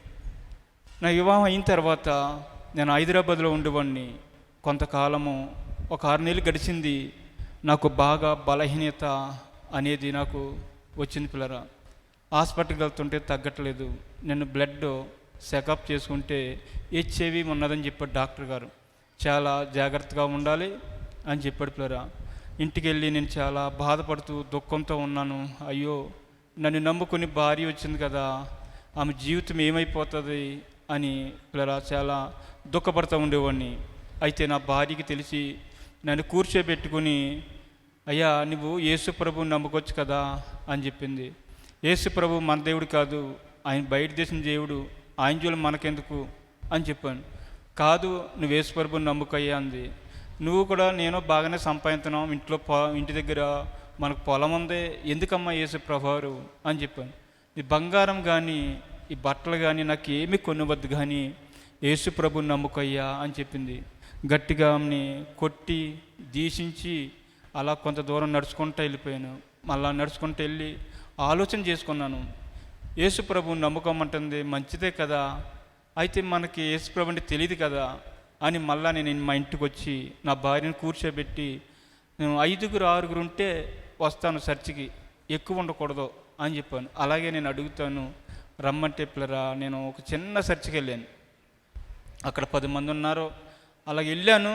వెళ్తుండగా నా దేహమంతా వేడైపోయి నాకు తెలియని సంతోషం, తెలియని ఆనందము, ఏదో ఒక వెలుగుతో దేవుడు నన్ను తాకాడని పిల్లరా సంతోషమైపోయి, ఇంకా హాస్పిటల్కి వెళ్ళకూడదు, హాస్పిటల్కి వెళ్తే ఆడ HIV ఉంటుంది అంటాడు, ఇంకా హాస్పిటల్కి వెళ్ళకూడదు, దేవుడే నాకు సహాయం చేశారని విశ్వాసంతో పిల్లరా ఇదేం చర్చి, పెద్ద చర్చికి వెళ్ళాలని పిల్లరా నేను పెద్ద చర్చికే వెళ్ళాను. అప్పుడు ఆ చర్చికి 50,000 మంది వచ్చేవారు. చర్చికి వెళ్ళేవాడిని, కానీ నాకు మనశ్శాంతి అనేది ఉండేది కాదు. అమ్మాయిలు జీన్స్ ప్యాంట్లు, టీషర్ట్లు, వ్యభిచారమైన సూపులు వేలాకోలాడుతూ ఉండేవారు. ఇదేంటి, యేసు ప్రభువారు నిజమైన దేవుడు కదా, వీళ్ళేంటి ఇలాగ ఉంటున్నారో అని అక్కడ కూడా నేను మాని తిరగని చర్చ అంటే లేదు పిల్లరా. చాలా చర్చలు తిరిగాను. నాకు మనశ్శాంతి అయితే ఉండేది కాదు. స్వస్థత అయితే వచ్చింది, కానీ మనశ్శాంతి అయితే ఉండేది కాదు పిల్లరా. అలాగ నేను టీవీ చూస్తూ ఉండేవాడిని. టీవీ చూసినప్పుడు మద్రాసులో ఒక సేవకుడు మంచి వాక్యం బాగా చెప్తూ ఉండేవాడు. నేను వాక్యం చెప్పి నా భార్యని చెప్పాను, ఇదిగో వాక్యం కూడా ఇలా చెప్పాలి, వాక్యం భక్తి ఇలా చెయ్యాలి అని చెప్పి నేను తమిళనాడు వెళ్ళటం జరిగింది పిల్లరా. తమిళనాడు వెళ్ళి సినిమా షూటింగ్లో కూడా జాయిన్ అయ్యాను. సినిమా షూటింగ్లో ఎందుకంటే 1 గంట 2 గంటల షూటింగ్ ఉంటుంది, మిగతా టైం అంతా మందిరంకి వెళ్ళాలని ఒక ఆశ. అలాగే నేను 3 సార్లు ఆ మందిరానికి వెళ్ళాను పిల్లరా. వెళ్ళిన తర్వాత ఆయన వాక్యం చెప్తూ ఇదిగో మీరు సిల్లర్ డబ్బులు వేస్తున్నారో, సిరిపో నోట్లు వేస్తున్నారో, బ్యాంక్ దగ్గరికి వెళ్తే అడుగుతున్నారు మీరు ఏం పని చేస్తున్నారని అంటున్నాడు. చెప్పిన వెంటనే ఇదేంటి, యేసు ప్రభు వారు కుడి చేతితో ఇచ్చింది ఎడం చేతికి తెలియకూడదు అన్నాడు కదా, ఊరంతా చెప్పుకుంటున్నాడు ఏంటని అక్కడ కూడా నేను ముగించుకుని పిల్లరా. సినిమా హీరోలు అందరూ కూడా చర్చిలకు వస్తూ ఉంటారు. వాళ్ళు కొత్తగా హీరోని ఎవరైనా వస్తే పాపం చేసేవారు. ఈ పాప సంబంధం చేయకూడదని నా భార్యతో చెప్పి, పిల్లరా మనం అమలాపురం వెళ్ళిపోదాం, చర్చికి ఎక్కడికి వెళ్ళకూడదు, యేసు ప్రభు మాట్లాడితే వెళ్ళాలి, లేకపోతే ఎక్కడికి వెళ్ళకూడదని దేవుని బిడ్డలారా నేను మళ్ళీ మా ఊరు వెళ్ళిపోయాను. మా ఊరు వెళ్ళిపోయిన తర్వాత నాకు మనసు గద్దిస్తూ ఉన్నది, చర్చికి వెళ్ళని. దూరంగా ఒక చర్చికి వెళ్ళి వచ్చి మా ఇంటి దగ్గర కూర్చున్నా. మా ఊర్లో కొబ్బరి తోటలు ఎక్కువ, మా పక్కనే క్రైస్తవులు ఉన్నారు, ఒక 200 మంది క్రైస్తవులు ఉంటారు. ఆ కొబ్బరి తోటలో ఆకులు చాలా కట్లన్నీ తీసుకొచ్చేస్తున్నారు అడగకుండా. అసలు యేసుప్రభు ఉన్నాడా లేడా అనుకుంటున్నాను మనసులో కూర్చొని. అలాగే ఈ హోలీ హార్మే ఫెలోషిప్ ద్వారాగా ఒక సహోదరుడు మా ఇంటి పక్క నుంచి వెళ్తుంటే నేనే పిలిచాను ఆయన్ని. ఇటు రావయ్యా అన్న. ఎందుకన్నాడు, మన ఎదురకు చర్చ్ ఉంది కదా, ఇక్కడ ఎలాగ వెళ్తున్నావు ఎక్కడికని అడిగినా. నువ్వెవరు కుమారుడు అని అడిగాడు. నేను పలానా కుమారుడిని, ఇది మా ఊరే అని చెప్పాను ఆయనకి. అయితే నువ్వు యేసుప్రభుని నమ్ముకున్నావా అన్నాడు. నేను నమ్ముకుని 15 సంవత్సరాలు అవుతుందని చెప్పాను. మారు మనసు పొందేవా అని అడిగాడు. మారు మనసు పొంది 15 సంవత్సరాలు అవుతుందని చెప్పాను. నువ్వు మారు మనసు పొందలేదు, బాప్తిసం తీసుకున్నావు. బాప్తిసం అంటే పాస్టర్లు ఇస్తారో, మారు మనసు అంటే దేవుడు ఇవ్వాలి. దేవుడు ఎప్పుడైనా నీతో మాట్లాడతాడా అని అడిగాడు. నాతో ఎప్పుడు మాట్లాడలేదు, నీతో మాట్లాడతాడా అని అడిగాను. నాతో ఎన్నోసార్లు దేవుడు మాట్లాడాడు అని చెప్పాడు. ఏం పని చేస్తావన్నా? కూలి పని చేస్తానన్నాడు. కూలి పని చేసి చూడుతూ దేవుడు మాట్లాడటం ఏంటని మనసులో నేను అనుకున్నాను. అయితే పిల్లరా, ఆయన మా చర్చికి వస్తావా అని అడిగాడు. రానని చెప్పాను. ఎప్పుడైనా కలిస్తానులే అన్న. పిల్లరా, ఆయన వెళ్ళిపోయాడు. నేను వేరే చర్చికి వెళ్తున్నాను కదా, చిన్న చర్చికి. పాస్టర్ గారితో చెప్పాను, ఏమండి మారు మనసు పొందాలంటే కదా, దేవుడు మాట్లాడతాడంట కదా అని చెప్పాను ఆయనకి. లేదు అబద్ధ బోధకులు వస్తారు, ఇంటింటికి బైబిల్ తీసుకుని నువ్వెవరి మాట నమ్మకం అని చెప్పాడు. పిల్లరా, నేను మళ్ళీ మా ఇంటికి వెళ్ళి పడుకొని ఆలోచిస్తూ ఉన్నా. ఆయన చూస్తే దేవుడు మాట్లాడతాడంటున్నాడో, ఈయన చూస్తే అబద్ధ బోధకుడు అంటున్నాడో, ఏటి ప్రభాని అలా పడుకుని ఉన్నాను. మళ్ళీ ఉదయాన్ని నాకు సువార్త చెప్పిన వ్యక్తి మా ఇంటికి వచ్చి, ప్రార్థన ఉందన్న మా ఇంటికాడ వస్తావా అని అడిగాడు. సరే వస్తానులే అని చెప్పిన. పిల్లరా, నాకు ఒక కుమారుడు, ఒక కుమార్తె. నా కుమారుడు, నేను, నా భార్య ముగ్గురుము వెళ్ళాం. ఒక చిన్న ఇల్లు అనమాట, తాటాకి ఇల్లు, చిన్న ఇల్లుగా ఉంది. అక్కడ 5 కూర్చొని ఉన్నారు ఈ పిల్లరా. అయితే అమలాపురం సేవ చేస్తున్న సేవకులు అక్కడికి వచ్చి కూర్చున్నారు. మీదే ఊరు అని అడిగారు. నేను మాది ఎదరండి, నేను చాలా చర్చలు తిరిగి వచ్చాను, నాకు అన్నీ తెలుసు అని చెప్పాను. ఎన్ని గంటలు ప్రార్థన చేస్తావు అని అడిగారు. ఒక అరగంట చేస్తాను, మా భార్య ఒక అరగంట చేస్తుంది అని చెప్పాను. మరి నేను ఒక రోజుకి 9 గంటలు ప్రార్థన చేస్తాను అని చెప్పాడు ఆయన. నువ్వు చేసే ప్రార్థన కాలంలోకి వెళ్తుంది కానీ చేలోకి వెళ్ళటం లేదు, అలా ఉంది నీ ప్రార్థన. మారు మనసు పొందుకో, దేవుడు నీతో మాట్లాడతాడు. మాట్లాడకపోతే ఈ బైబిలే నేను ముట్టుకోను. నాకు 1 కోటి రూపాయలు ఆస్తుంది, 1,50,000 రూపాయలు సంపాదిస్తాను, మరి అన్నీ విడిచిపెట్టేశాను అని చెప్పాడు ఆయన. నాకు చాలా సంతోషం వచ్చింది. ఇప్పుడు పాస్టర్లో మిద్దులు కట్టుకుంటున్నారు, కార్లు కొనుక్కుంటున్నారు, అన్నీ కొనుక్కుంటున్నారు, ఉన్నదంతా అమ్మేసేటని మీరు మా ఇంటికి వస్తారని అడిగాను. నేను అందరింటికి రాను, ప్రార్థన చేస్తాను, దేవుడు చెప్తే వస్తాను అని చెప్పట్లేరా. నేను రోజు మా ఇంటి దగ్గర సంపాదిస్తూ ఉండేవాడిని. అయితే పని అంతా విడిచిపెట్టి, ప్రభా ఆయన నిజమైన సేవకులైతే మా ఇంటికి తీసిరా అని అలాగ 3 దినాలు అలా ప్రార్థన చేశాను. పిల్లరా, 3వ దినమున ఆయన మా ఇంటికి వచ్చారు. మా ఇంటికి వస్తే మా ఇల్లు ఇలాగ ఉంటుంది, కొన్ని ఇల్లు ఏమో వెనక్కుంటాయి. ఆయన బండి స్టాండ్ వేసి, మీరిద్దరే ఉన్నారా అని అడిగాడు. అవునయ్యా మేమిద్దరే ఉన్నాం, మా పిల్లలు స్కూల్కి వెళ్ళిపోయారు అని చెప్పాను. సాక్ష్యం చెప్పనా అన్నారు. చెప్పండి అన్న.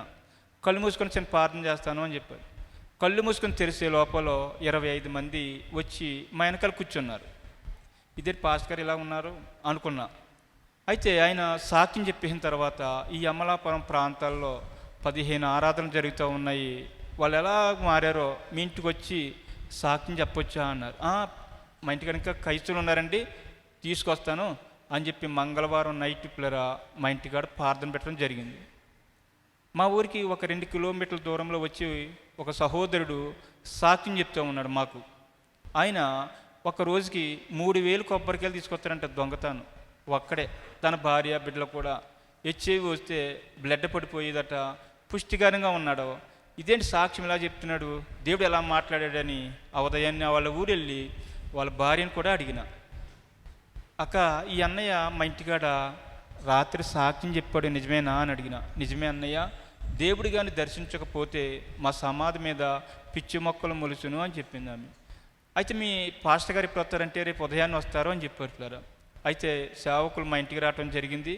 కూర్చోబెట్టి అడిగిన, మారు మనసు అంటే ఏమిటండి అని అడిగిన. మారు మనసు అంటే నీకు బైబిల్ చదవడం వచ్చా అని అడిగారు. వచ్చా అన్న. నిర్గమకాండము 20 అధ్యాయము 5వ వచనం చదవన్నారు. తండ్రులు చేసిన దోషములు బిడ్డల మీద 4-3 తరములు బిడ్డల ఒళ్ళో పోయబడతాయి, ఇవి ఒప్పుకున్నావా అని అడిగారు. ఎలా ఒప్పుకుంటారండి అని అడిగిన. బైబిల్లో సమరశ్రీ ఉన్నది. ఆమె పెన్మిట్ని తీసుకురమ్మంటే నాకు పెన్మిట్లు లేడని చెప్తుంది. అయితే 5 ఉన్నారు, 5వ కూడా నీవాడు కాదంటే అప్పుడు నిజమే ప్రభు అని క్షమాపణ అడిగి ఊరికెళ్ళి ఊరిలో క్షమాపణ అడిగి చాలామందిని దేవుడి దగ్గరికి తీసుకొచ్చింది కదా, మరి నువ్వు ఎంతమందిని తీసుకొచ్చావు అని అడిగారు. నేనేం మాట్లాడలే. చిన్న వయసులో దొంగతనం చేసినవి తిరిగిచ్చేస్తావా అని అడిగారు. అవి ఎలాగిస్తారో అని అడిగిన. బైబిల్లో జక్కయ్య ఉన్నాడు, ఒక వంతుకి 4 వంతులు తిరిగి వచ్చాడు, మరి ఆయనకు రక్షణ వచ్చింది, మరి నీకు రక్షణ వచ్చిందా అని అడిగారు. నేనేం మాట్లాడలే. నేను బాప్టిజం తీసుకున్నానండి అని చెప్పాను. బాప్టిజానికి ఏముందలే, పాస్టర్లో నీటిలో ఇస్తారు, ఆ నీటికి ఒక మనుషుల్ని పరిశుద్ధంగా మార్చే శక్తి ఆ నీటికి లేదు, అలాగుంటే యేసు ప్రభువారు మన కొరకు ప్రాణం పెట్టాల్సింది కదా అని అడిగారు. ఈ మారు మనిషి ఎలా పొందుకుంటారో అని అడిగాను. మళ్ళా వారం రోజులు మందిరంలో ఉండాలని చెప్పారు. అయితే నేను 2 వారాలు ఉంటానండి, నాకు ఒక కుమారుడు కుమార్తె, నా దోషములన్నీ నా బిడ్డల మీద పడకూడదు, నేను వస్తానయ్యా అని పిల్లరా నేను మారు మనసుకి రావటం జరిగింది. మారు మనసుకు వచ్చినప్పుడు ప్రార్థన చేసుకుంటా ఉన్నాను.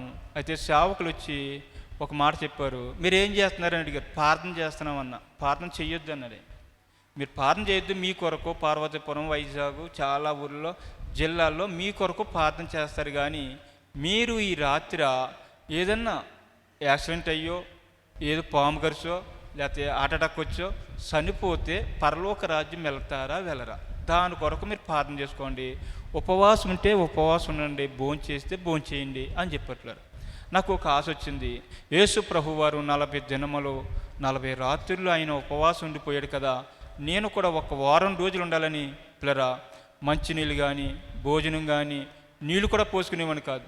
ప్రార్థన చేసుకున్న, ప్రభా నా భార్య చనిపోతే నేను చనిపోను, నేను చనిపోతే నా భార్య చనిపోదు, ఒకవేళ మేమిద్దరం కూడా చనిపోతే నా పిల్లలు చనిపోరు, వాళ్ళు ఎలాగైనా బతుకుతారు, నేనేం పాపం చేశానయ్యా, నాలో ఏం పాపం ఉన్నది, వీళ్ళేమో పాపాలు ఉన్నాయని చెప్తున్నారని పిల్లరా అలాగ కన్నీరుతో ప్రార్థన చేసుకున్నప్పుడు నా బాలీకాల వయసులో నుంచి నేను స్కూల్లో బలపాలు, పుస్తకాలు, దొంగతనం చేసినవి, మా నాన్న జేబులో డబ్బులు తీసినవి తెలియకుండా ఉసిరికాయలు, మామిడికాయలు, సపాటకాయలు, మా గ్రామంలో నా చిన్న వయసులో నేను ఎలాంటి పనులు చేశానో అవన్నీ దేవుడు కలర్ టీవీలుగా అలా దేవుడు చూపిస్తూ ఉన్నాడు పిల్లలు.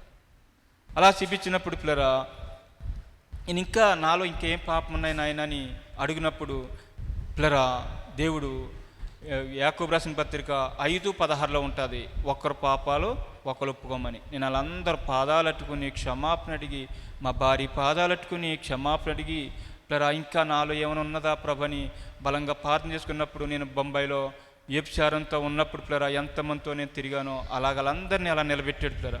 నాకు పొలం ఉంది, మా అన్నయ్య వాళ్ళు చనిపోతే బాగున్ను, ఈ పొలం అంతా నాకు వచ్చేస్తుందేమో అలాంటి మనసు కూడా వచ్చేసింది పిల్లరా. దేవుడు అన్నీ చూపించిన తర్వాత బాగా ఏడ్చినప్పుడు నాలోంచి పిల్లరా పాములు, తేళ్ళు, తెలియని తలకాయలేని దెయ్యాలు ఇవన్నీ వచ్చేస్తున్నప్పుడు ఒక అన్నయ్యని అడిగిన, ఏంటన్నయ్య ఇలా కనపడుతున్నాయి అంటే, అదే దేవుడు నిన్ను దర్శిస్తాడో చూడు, మాట్లాడతాడో, నీలో కోపం, దేశం, అహంకరణ, అసూయ, మతమత్రత, తాగుడు, వ్యభిచారం ఇవన్నీ నీలోంచి వచ్చేస్తున్నాయి, దేవుడు నీతో మాట్లాడతాడు అని చెప్పాడు పిల్లరా. అలాగా ప్రార్థన చేసుకున్నప్పుడు వాటర్ బాటిల్లో నీళ్ళు తీస్తే ఎలాగైపోద్దో నా దేహమంతా అలాగైపోయింది పిల్లరా. ఎన్ని లక్షలున్నా ఎన్ని కోట్లున్నా అలాంటి సంతోషం ఉన్నది. నా సంతోషాన్ని పొందుకొని పిల్లరా మా గ్రామం వెళ్ళి మా బంధువుల్ని, మా రక్త సంబంధుల్ని, మా గ్రామస్తుల్ని నేను చిన్న వయసులో దొంగతనం చేసినవన్నీ తిరిగి ఇచ్చి క్షమాపణ అడిగి ఇంటికి వచ్చి ప్రార్థన చేశాను పిల్లరా. ప్రభా మరి నాకు డబ్బులున్నాయి, పొలం ఉంది, ఇల్లు కట్టుకోనా వద్దా అని ప్రార్థన చేసినప్పుడు మెల్లటి స్వరంతో దేవుడు నాతో మాట్లాడాడు. ఇది ఒక అద్దిల్లి, ఉదయాన్నే టిఫిను, మధ్యాహ్నం భోజనం, సాయంకాలం భోజనం, ఆకాశ పక్కలు చూడు ఎలాగా సమకూర్చున్నాడు, అలాగ దేవుడు నిన్ను సమకూర్చాడని పిల్లరా. అలాగ నాకు స్వరం వినపడ్డది పిల్లరా. వినపడినప్పుడు దైవజనులు అబ్రహామయ్య గారు వాక్యాలు మన సహోదరులు చాలామంది వినిపించేవారు. నాకు వినిపించినప్పుడు దాంట్లో ఒక వాక్యం విన్నాను పిల్లరా. నిజమైన క్రైస్తవుడు తన కొరకు తన బ్రతకడు కానీ దేవుని కొరకు బ్రతుకుతాడని దైవజనులు అబ్రహామయ్య గారు వాక్యం ద్వారాగా విన్నప్పుడు, ప్రభా ఇంక నేను ఈ పని చెయ్యను, నీ పనే చేస్తాను, నీ సువార్త ప్రకటిస్తాను అని పిల్లరా మా గ్రామంలో అలాగా ఆ గ్రామాలకు వెళ్ళి సువార్త చెప్తే దేవుని తెలియనంటి వారు 39 మంది వాళ్ళు మారి వాళ్ళు సేవ చేస్తూ ఉన్నారు. అయితే పిల్లరా, అలాగే నేను తమిళనాడు, వైజాగ్ చాలా ఊర్లో అలా సువార్త ప్రకటించినప్పుడు కొంతమంది మారేటప్పుడు నాకు ఒక ఆశ వచ్చింది. పెళ్ళికి వెళ్ళేటప్పుడు గిఫ్ట్లు తీసుకెళ్తారు. అలాగా నేను చనిపోకముందే కొంతమందినైనా, ఒక 10 మందినైనా నీ రాజ్యం నేను చేరుస్తానా? నాకు అలాంటి శక్తి ఉన్నదా ప్రభా? మరి నీ పని నేను చెయ్యాలా లేదా అని ప్రార్థన చేసుకున్నప్పుడు పిల్లరా, దేవుడు ట్రైనింగ్కి వెళ్ళమని చెప్పాడు. ఇదే స్థలానికి నేను వచ్చి సంవత్సరం 10 రోజులు ట్రైనింగ్లో ఉన్నాను. దైవజనులు అమ్మగారు నన్ను పిలిచి ప్రార్థన చేసుకో, నేను బయటికి వెళ్ళవలసి వస్తుంది, నేను పంపిస్తాను అని చెప్పారు పిల్లరా. అలాగే నేను 3 రోజులు ప్రార్థన చేసుకున్నాను. ప్రభా, నన్ను బొంబాయి తీసుకెళ్తావా, ఒరిస్సా తీసుకెళ్తావా, నన్ను ఎక్కడ తీసుకెళ్తావా ప్రభా అని ప్రార్థన చేసుకుంటూ ఉన్నాను. అమ్మగారు పిలిచి శ్రీకాళహస్తి వెళ్ది కానీ ప్రార్థన చేసుకో అని చెప్పారు పిల్లరా. నేను మళ్ళీ ఆ రాత్రి అంతా ప్రార్థన చేసుకుంటే ఆ కాళహస్తి ఎక్కడ ఉంటుందో నాకు తెలియదు. నిజంగా దేవుడు నేను ఎక్కడ వెళ్తున్నానో, ఎలా వెళ్తున్నానో అన్ని దేవుడు నాకు చూపించిన తర్వాత దేవుని బిడ్డలారా, నేను కాళహస్తి వెళ్ళటం జరిగింది. నిజంగా ఈ సావాసంగా నాకు దొరకకపోతే నా బిడ్డలు కానీ నా కుటుంబం కానీ ఈ భూమి మీద ఉండేదే కాదు. నిజంగా దేవుని బిడ్డలారా, ఈ సావాసం ద్వారాగా దేవుడు నాకు గొప్ప భాగ్యం, అనేక ఆత్మల్ని దేవుడు అప్పచెప్తూ నమ్మకంగా నేను, నా పిల్లలు, నా కుటుంబము ఈ పరిచర్య అంతవరకు నమ్మకంగా ఉండేలాగా నా కొరకు మీరు అందరూ ప్రార్థన చేస్తారని నీ చిన్న సాక్ష్యం దేవుడు దీవించిన గాక. యేసు త్వరలో వచ్చుచుండి ఎరిగి ఉంటివా ప్రియుడా, యేసు వచ్చు వేళ నీవు వేచి ఉందువా.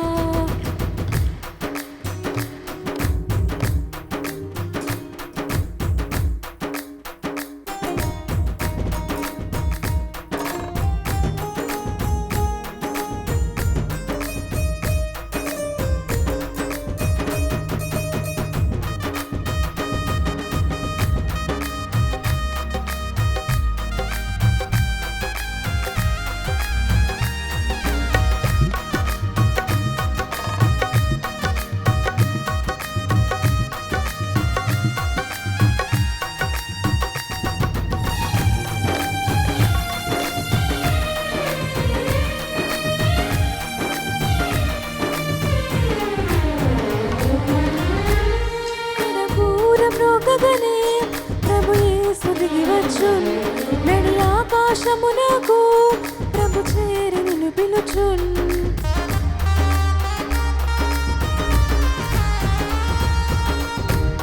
గణపూరం రోగగనే ప్రభు యేసు దిగి వచ్చున్, నడి ఆకాశమునకు ప్రభు చేరి నిన్ను పిలుచున్. వడిగా వడిగా ఉన్న రీతిని ప్రభుని చేరుకొందువా, ఆత్మపూర్ణులైన వారే ప్రభు కడకెగుదరు. వడిగా వడిగా ఉన్న రీతిని ప్రభుని చేరుకొందువా. యేసు త్వరలో వచ్చుచుండే ఎరిగి ఉంటివా ప్రియుడా, యేసు వచ్చు వేళ నీవు వేచి ఉందువా.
కీర్తన గ్రంథము 42వ అధ్యాయము.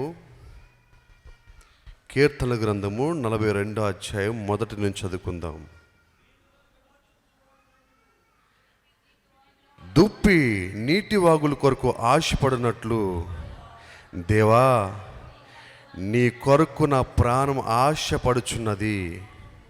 నా ప్రాణము దేవుని కొరకు తృష్ణగొనుచున్నది. జీవము గల దేవుని కొరకు తృష్ణగొనుచున్నది. వాక్యాన్ని పరిశీలన చేసినట్లయితే, దుప్పి నీటి వాగుల కొరకు ఆశపడినట్లు దేవా, నీ కొరకు నా ప్రాణం ఆశపడుచున్నది. ఇక్కడికి వచ్చిన ప్రతి వ్యక్తి కూడా ఆశ కలిగి దేవుని సన్నిధికి వచ్చారు. ఆశ కలిగి దేవుని సన్నిధిలో ఆయనతో మాట్లాడాలని ఆశ, లేకపోతే హృదయాన్ని కడుక్కోవాలని ఆశ, ఏదో అవసరత.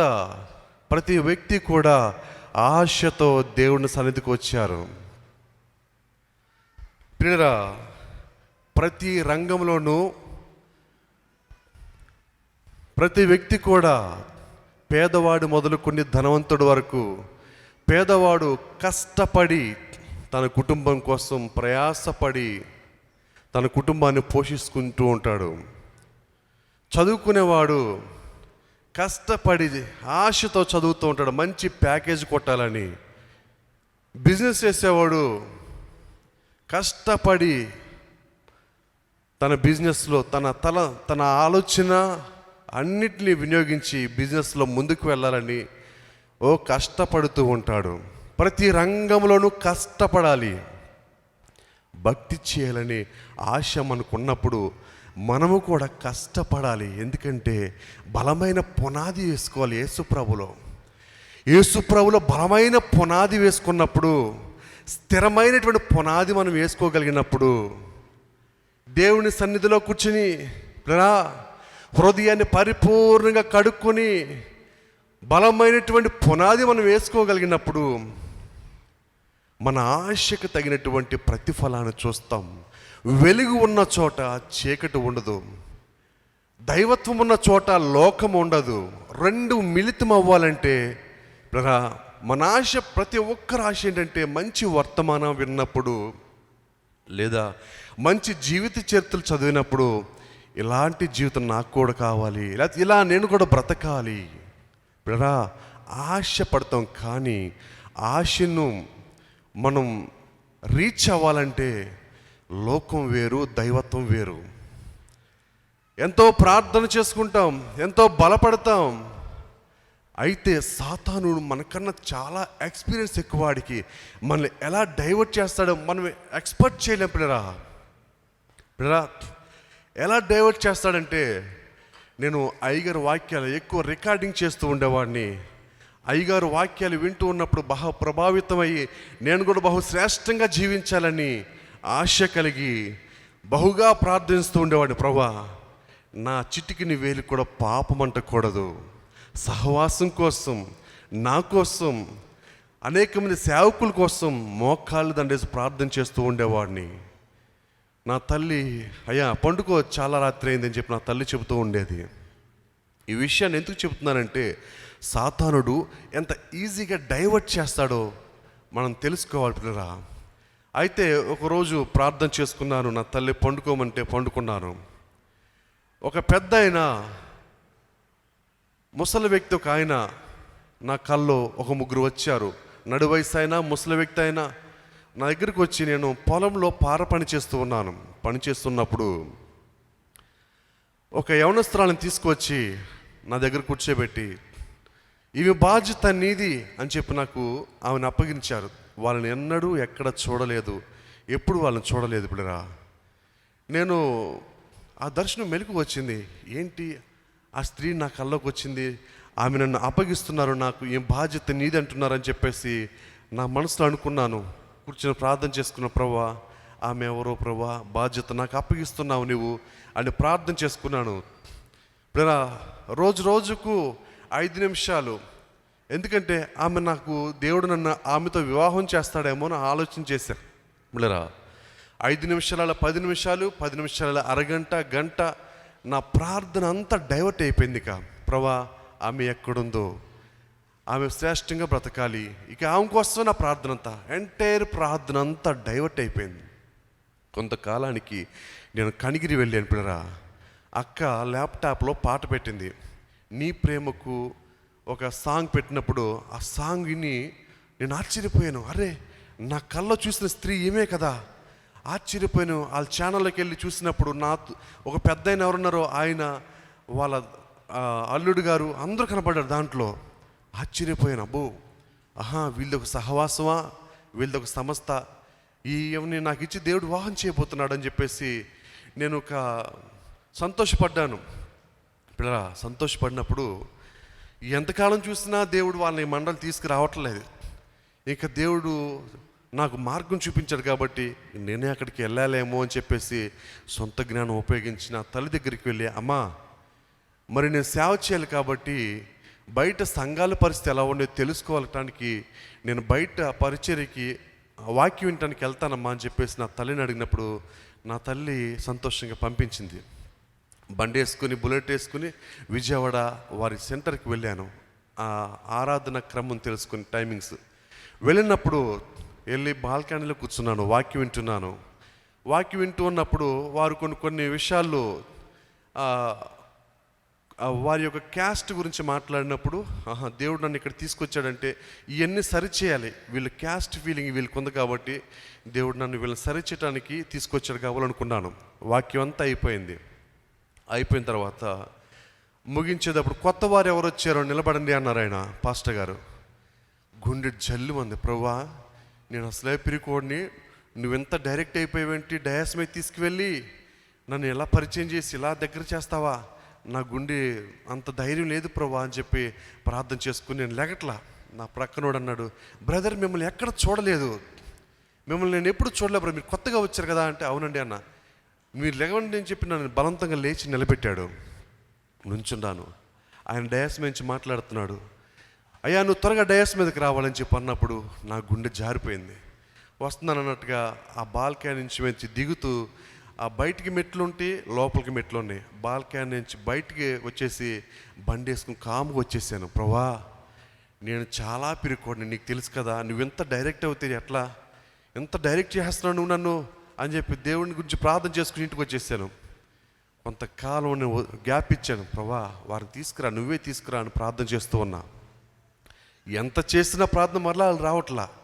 అయ్యో తప్పుడు పని చేశాను, దేవుడు డైరెక్ట్ అవుతే నేను ఎట్లా చేశాను ప్రభా, తప్పు అయిపోయింది ప్రభా అని చెప్పి మరలా నా తల్లి దగ్గరికి వెళ్ళి ఒక ఆదివారం, అమ్మా నేను ఒకసారి మరలా వేరొక చోటకి వెళ్తానమ్మా అని చెప్పి మరలా అక్కడికి వెళ్ళానండి.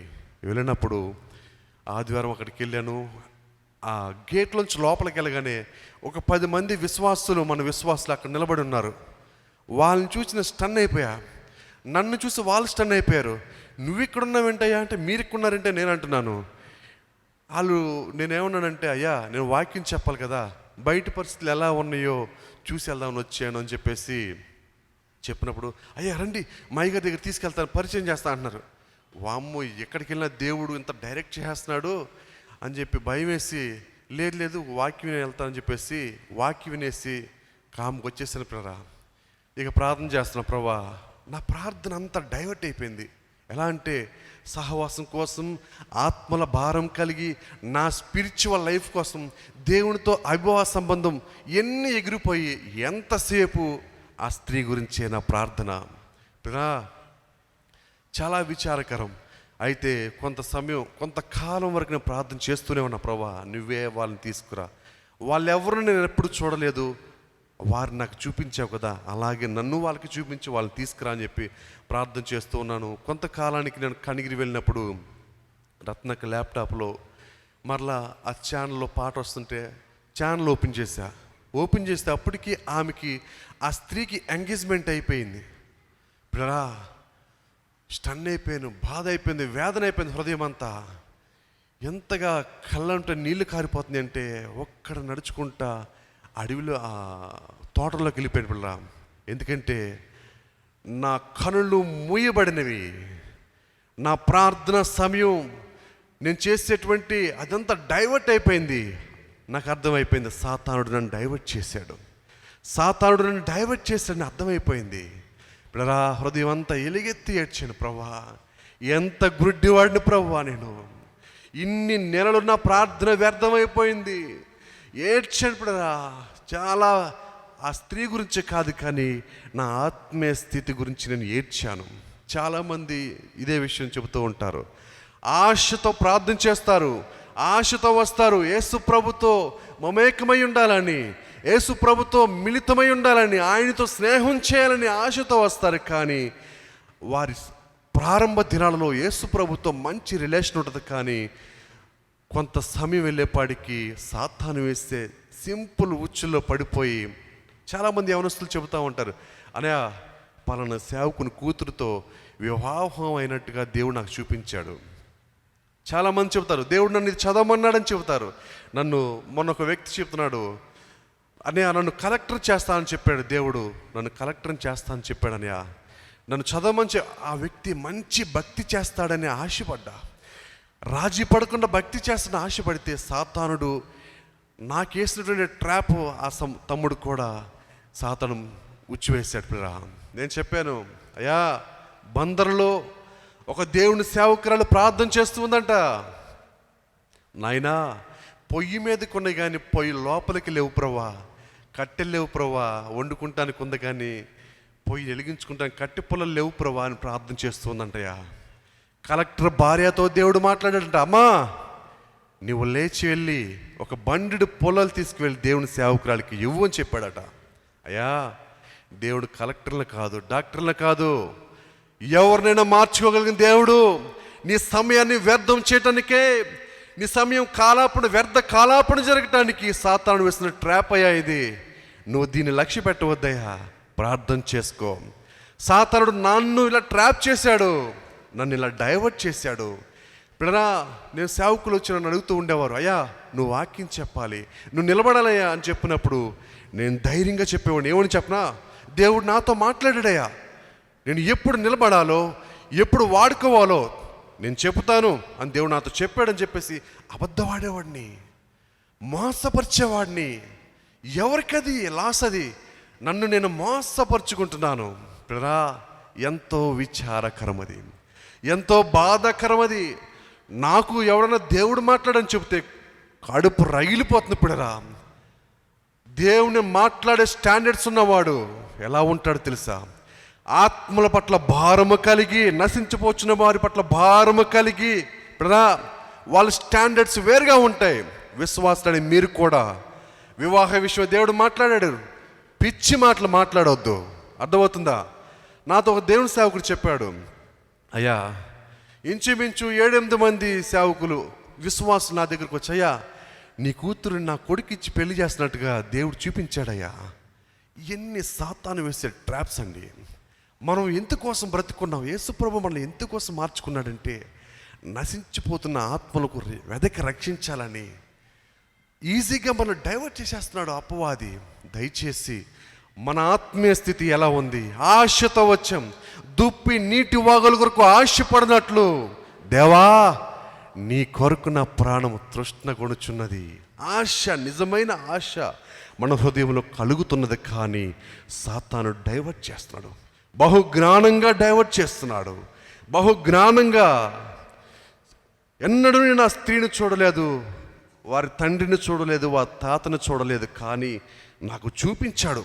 అపవాదికి కూడా శక్తి ఉందండి, అపవాదికి కూడా శక్తి ఉంది. మనం కడవరి దినాలలో ఉన్నాం, ఆఖరి గడియల్లో ఉన్నాం, అవసార దశలో ఉన్నాం. సువార్త వ్యాప్తి కూడా ముగించబడుతుందేమో. అయితే ఎలాగో దేవుని సన్నిధికి వచ్చాం, అనేక మంది మారుమనసు పొందటానికి వచ్చారు, కొందరైతే రెన్యూల్ అవడానికి వచ్చారు. మారుమనసు పొంది మనలా పాత జీవితం ఏదైతే మనలో ఎలుబడి చేస్తుందో దాన్ని సరి చేసుకుంటానికి వచ్చారు. సాతానికి అవకాశం ఇవ్వద్దండి. హృదయాన్ని సరి చేసుకునే విషయంలో, హృదయాన్ని కడుక్కునే విషయంలో నేను మారుమనసు పొందేటప్పుడు అన్నీ సరి చేసుకున్నాను, కానీ ఈ ఒక్కటి సరి చేసుకోకూడదు. ఎందుకంటే అబ్రహాయి గారు అబ్బాయి నేను ఇది సరి చేసుకుంటే దేవుని నామానికే అవమానం. పిల్లరా ఎంత జ్ఞానంగా నన్ను దెబ్బ కొట్టిందంటే, ఆ ముసుగులోనే ఉండిపోయాను. ఎంతో ఏడ్చాను. సరే, ఆ పాపం పట్ల నాకు ఆశ లేదు, ఏదో జరిగిపోయింది కాబట్టి దేవుని దగ్గరే ప్రలాపించేద్దామని చెప్పేసి అనేక సంవత్సరాలు ఏడ్చి ఆ పాపం గురించి నేను ప్రలాపించాను. కానీ నాకు విముక్తి రాలేదు. పిల్లరా, అయ్యగారు వాక్యం విన్నప్పుడు నాకు అర్థమైంది, ఇది కూడా సాతాన్ యొక్క కుతంత్రమే. పిల్లరా, నేను ప్రార్థన చేసుకుని నాలో రహస్యమని ఏదైనా సరే బయలు చేయాలని చెప్పి సరి చేసుకున్నాను. పిల్లరా, ఆశ నాలో ఉంది, శ్రేష్ఠ భక్తి చేయాలని, అందుకోలేకపోతున్నాను. దాన్ని ఎందుకు రీచ్ అవ్వలేకపోతున్నాను నాకు అర్థం కావట్లేదు. అన్ని విషయాలు కరెక్ట్గానే ఉంటున్నాను, పర్ఫెక్ట్గానే ఉంటున్నాను, కానీ నేను రీచ్ అవ్వలేకపోతున్నాను. దాన్ని ఎందుకు అవ్వలేకపోతున్నానా అని చెప్పి నాకు అర్థం అయ్యేది కాదు. ఎప్పుడైతే నా పాపాన్ని బయలు చేశానో, నా పాపాన్ని నా భార్య దగ్గర ఒప్పుకున్నాను, నా తల్లి దగ్గర కూడా ఒప్పుకున్నాను, సరిపోతుందిలే అనుకున్నాను. కానీ ఏది దాయకుండా ప్రజల ముందు నా హృదయాన్ని సరి చేసుకోగలిగినప్పుడు ఎంతో తేలికైపోయింది. నా హృదయము ఎంతో తేలికైపోయింది. నాకు అనిపించింది, నేను చనిపోతే పరలోక రాజ్యం చేరతాను, చాలు ఆ సంతోషం. పిల్లరా, సాతాను వేసే ఆలోచనలు, సాతాను వేసే ఉచ్చులో మీరు జారొద్దు. నేను అనుభవపూర్వకంగా చెప్పాను ఈ సిచ్యువేషన్ని. ప్రతి ఒక్కరి జీవితంలో కూడా ఇలాంటి ఆలోచనలు సాతాను ఎన్నో రేకిస్తూ ఉంటాడు. ఆత్మల పట్ల భారం మనలో ఉండాలి. ఆశ కలిగి ఉంటే చాలు, సాతాను ఇంకా అజ్ఞానంగా దెబ్బ కొడతాడు. ఎలా అంటే, అయ్యగారు చనిపోయిన క్రొత్త దినాల్లో బహు ఆసక్తి కలిగి, అందరూ ఆసక్తి కలిగి దేవుని యొక్క భక్తుల జీవిత చరిత్రలో ప్రతిరోజు అయ్యగారి వాక్యం, ప్రార్థన, గ్రూప్ ప్రేయర్, తెగక ప్రార్థన చేసేవాళ్ళు. కొన్ని దినాలు అయితే 3 రోజులు 1 గంట కూడా పండుకోలేదు, కంటిన్యూ ప్రార్థన చేస్తూనే ఉన్నాం. ఒక దినాన ఆ సమాధి మీద కూర్చుని ఒక బుక్ చదువుతున్నాం, నరకానికి పిక్నిక్. చదివినప్పుడు వారిని ఆ దేవుని యొక్క ఆత్మ సంధించి తీసుకువెళ్ళి ఆ నరకంలో ఉన్న పరిస్థితులన్నీ చూపించినప్పుడు వారు తిరిగి వచ్చి ఒక బుక్ రాశారు, నరకానికి పిక్నిక్ అని. ఆ బుక్ చదివి నేను అనుకున్నాను, ప్రభా, నేను పరలోకి వెళ్ళాలి. అవన్నీ చూసి నేను కూడా వచ్చి ఒక బుక్ రాయాలని చెప్పేసి తలంచి ప్రార్థన చేయటం ప్రారంభించిన. ప్రభా, నేను సిద్ధపాటు కలిగి ఉన్నాను, నువ్వు నన్ను వచ్చి తీసుకువెళ్ళు, నేను తెల్లవారుజామునే వస్తాను, నువ్వు నన్ను వచ్చి పరలోకం తీసుకువెళ్ళు ప్రభా అని చెప్పి ప్రార్థన చేయటం ప్రారంభించాను. 11-12 వరకు ప్రార్థన చేశాను ఆ సమాధి మీద కూర్చుని. ప్రభా, ఇంటికి వెళుతున్నాను, పొద్దున్నే స్నానం చేసి నీట్గా వస్తాను, నన్ను పరలోకం తీసుకెళ్ళి ప్రభా అని చెప్పి ప్రార్థన చేసుకున్నాను. ప్రార్థన చేసుకుని ఇంటికి వెళ్ళాను, కానీ నిద్ర పట్ల. పొద్దున్నే పరలోకం వెళ్ళిపోతాను, నేను నమ్మేశాను, ఖచ్చితంగా నేను పొద్దున్నే వెళ్ళిపోతాను, దేవుడు తీసుకెళ్తాడు, నేను వచ్చి బుక్ రాస్తానని పూర్తిగా నమ్మేశాను.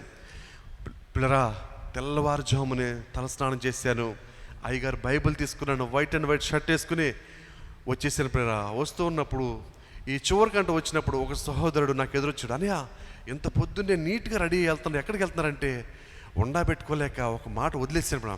అయ్యా, నేను యేసు ప్రభు దగ్గరికి వెళ్తున్నాను, పరలోక రాజ్యం వెళ్తున్నానయ్యా అని చెప్పన్నాను. అంటే ఆ సహోదరుడు అన్నాడు, అన్నయ్య, ఏంటి మీరు నిజమేనా చెప్పేది? నిజంగానయ్యా వెళ్తున్నానంటే, నువ్వు ఎవరికి చెప్పకు, సైలెంట్గా రా అని చెప్పి మేమిద్దరం ఇక్కడికి వచ్చి నుంచున్నాం. అక్కడ చిప్స్ గుట్ట ఉంది, రాళ్ళు గుట్ట దగ్గర నుంచున్నాను, ప్రార్థన చేస్తున్నా. ప్రభా, నేను సిద్ధపడ్డాను, నేను వచ్చేస్తున్నాను, నేను సిద్ధంగా ఉన్నాను, తీసుకెళ్ళి ప్రభా అని చెప్పి ప్రార్థన చేయడం ప్రారంభించాము. అతడు నా చేయి గట్టిగా పట్టుకున్నాడు. ప్రార్థన చేస్తూ 5 నిమిషాలు, 10 నిమిషాలు, అరగంట, గంట అయిపోయింది. తెల్లవారిపోతుంది, దేవుడు తీసుకెళ్ళట్లేదని చెప్పి నేను ఆలోచన చేస్తున్నా.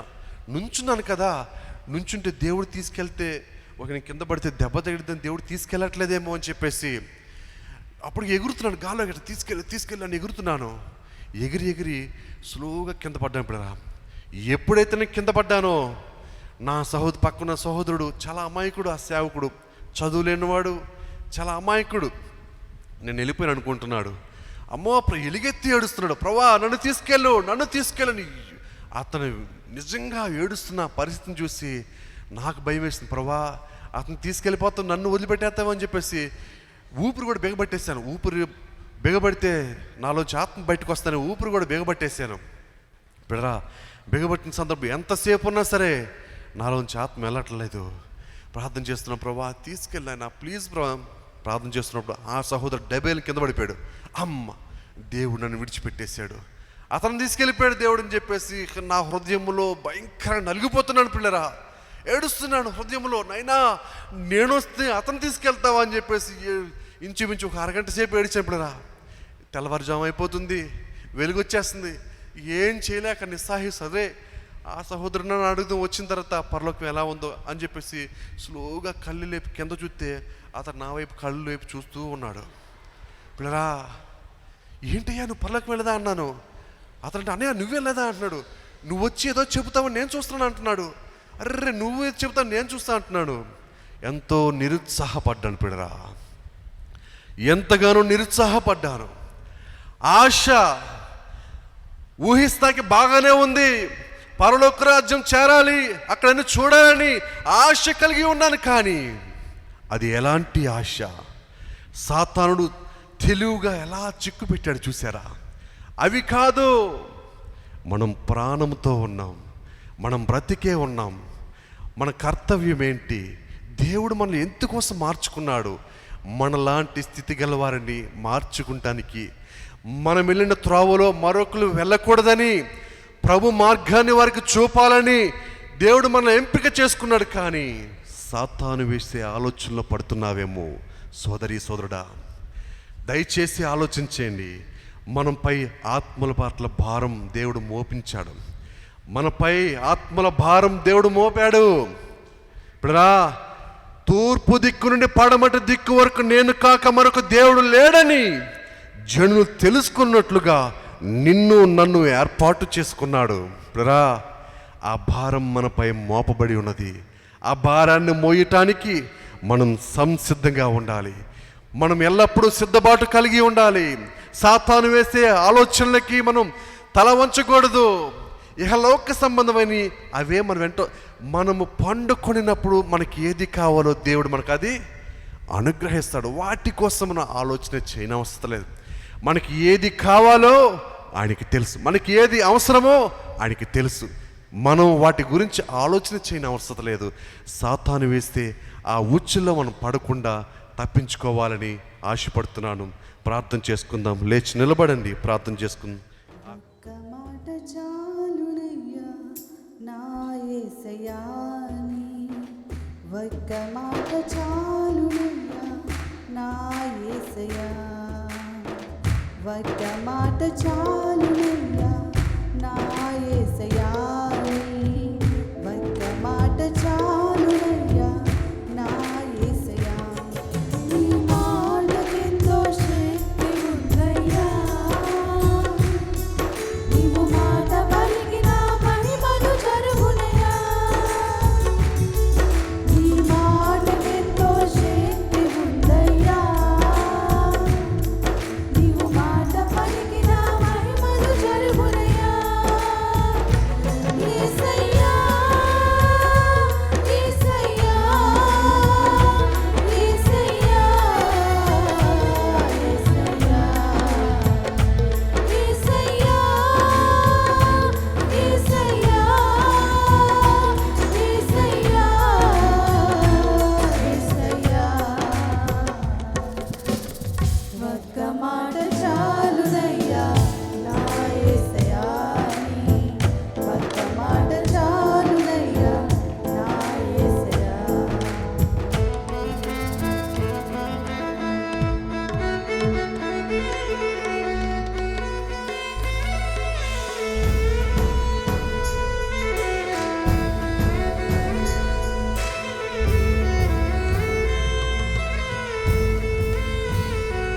ఒక్క మాటతో లాజరును లేపిన దేవుడు ఇదైనా నా పాపముల చిక్కిన నిన్ను లేపాలని చూస్తున్నాడు. అందరూ కలిసి పాడదాం, అందరూ చప్పట్లు కొట్టి దేవుని ఆరాధిద్దాం.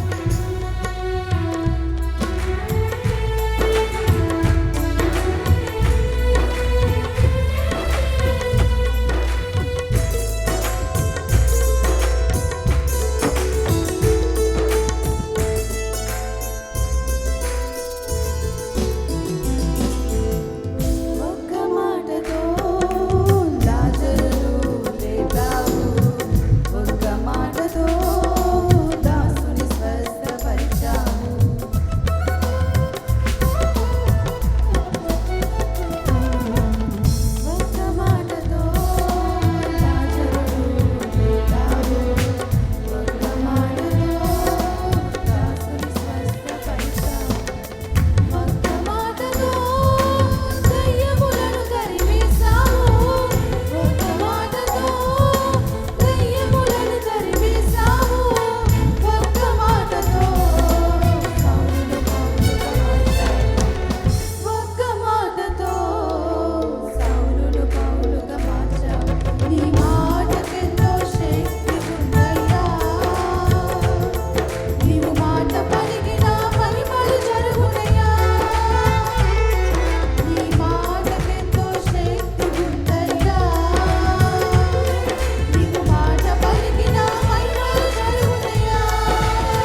కూర్చోనండి. చిన్న వాక్యం చదువుకొని ముగించుకుందాం. మన పరిశుద్ధ గ్రంథము నుండి సామెతల గ్రంథం 16వ అధ్యాయము. సామెతల గ్రంథం 16వ అధ్యాయము 20వ వచనం చూసుకుందాం. ఉపదేశమునకు చెవియొగ్గవాడు మేలు నందును, యెహోవాను ఆశ్రయించువాడు ధన్యుడు. ప్లేరా, ఇక్కడ ఉన్నటువంటి వాక్యాన్ని మనం పరీక్ష చేసుకుంటే, ఉపదేశము అనగా వాక్యము. వాక్యమునకు చెవియొగ్గవాడు, వాక్యాన్ని వినే వ్యక్తి, వాక్యాన్ని హృదయంలో భద్రపరుచుకునే వ్యక్తి ఎలా ఉంటాడంట? మేలు పొందుతాడు. వాక్యం హృదయంలో క్రియ జరగకపోతే నువ్వు ఏ మేలు చూడలేవు. దేవుని సన్నిధికి వచ్చి భక్తి చేస్తున్నానని, ప్రార్థన చేస్తానని, బాగా పాటలు పాడగలనని నీవు ఆశిస్తున్నావేమో, కానీ వాక్యం నీలో క్రియ జరగకపోతే, వాక్యం నీ జీవితంలో భద్రపరచుకోకపోతే దేవుని యొక్క శక్తిని, మేలును మనము చూడలేము. ప్లరా, ఈ విషయం ప్రతి వ్యక్తి గమనించండి. ఏదో సమయాన్ని గడుపుకోవడం కాదు, ఈ సమయం మీ ఆత్మీయ జీవితానికి చాలా విలువైనది. ఎలాంటిది? ఈ సమయం మన ఆత్మీయ జీవితానికి ఎంతో విలువైనది కనుక ఈ విలువైనటువంటి సమయాన్ని సద్వినియోగం చేసుకోవాలంటే, మన హృదయాన్ని దిద్దుకోవాలంటే వాక్యము వినే వ్యక్తిగా ఉండాలి. విన్న వాక్యాన్ని గ్రహించగల హృదయం కావాలి. విన్న వాక్యం ద్వారా మన హృదయాన్ని సిద్ధపరచుకోవాలి. మన జీవితంలో వాటము నుండి విజయమును సంపాదించుకోవాలి. ప్లరా, చాలామంది ఆశతో వస్తున్నారు, కానీ దేని వైపు చూస్తున్నారు అంటే, ఈ వాక్యములు అంటే సత్యసారాంశాన్ని మనం చూస్తే, ఈ వాక్యములో ఏం చెప్పారు? దుప్పి అంట దేనికోసం ఆశపడింది? దేనికోసం? నీటి వాగుల కోసం ఆశపడిందంట. ప్లరా, దేనికోసం? నీటి వాగుల కోసం ఆశపడిన దుప్పిలాగానే మనం వచ్చాము ఇక్కడికి. నీరు అనగా పరిశుద్ధాత్మకు గుర్తు. ఆ పరిశుద్ధ ఆత్మ నీలో క్రియ జరగడానికి, నీ విన్న వాక్యాన్ని నీ హృదయంలో క్రియ జరగకపోతే, దాన్ని ఉపయోగించుకోకపోతే, ఆ వాక్యం వలన ఏ ప్రయోజనము మనకి దొరకదు. గమనించారా? దేవుని వాక్యం నీ జీవితంలో క్రియ జరగాలి అంటే మనం ఏమి కలిగి ఉండాలి? ఆశ కలిగి ఉండాలి. ఆశ లేకపోతే నీ తృప్తి పడలేవు, దేవుని యొక్క కార్యము చూడలేవు. ఆశ కలిగి దేవుని సన్నిధికి వచ్చిన మనము దేవుని యొక్క వాక్యాలటువంటి సత్య సారాంశాన్ని నీవు గ్రహిస్తే, దేవుని యొక్క మాటలు నీ హృదయంలో భద్రపరచుకోగలిగితే, దేవుని సన్నిధిలో గొప్ప ఆశ్రయం ఉందంట.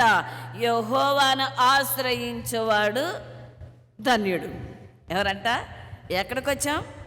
దేనికోసం వచ్చాం? ఆయన ఆశ్రయం మనకు కావాలి. ఆయన ఎద్దు వచ్చే వారిని ఎన్నడూ విడిచిపెట్టడు, ఎన్నడూ ఆయన త్రోసివేయడు.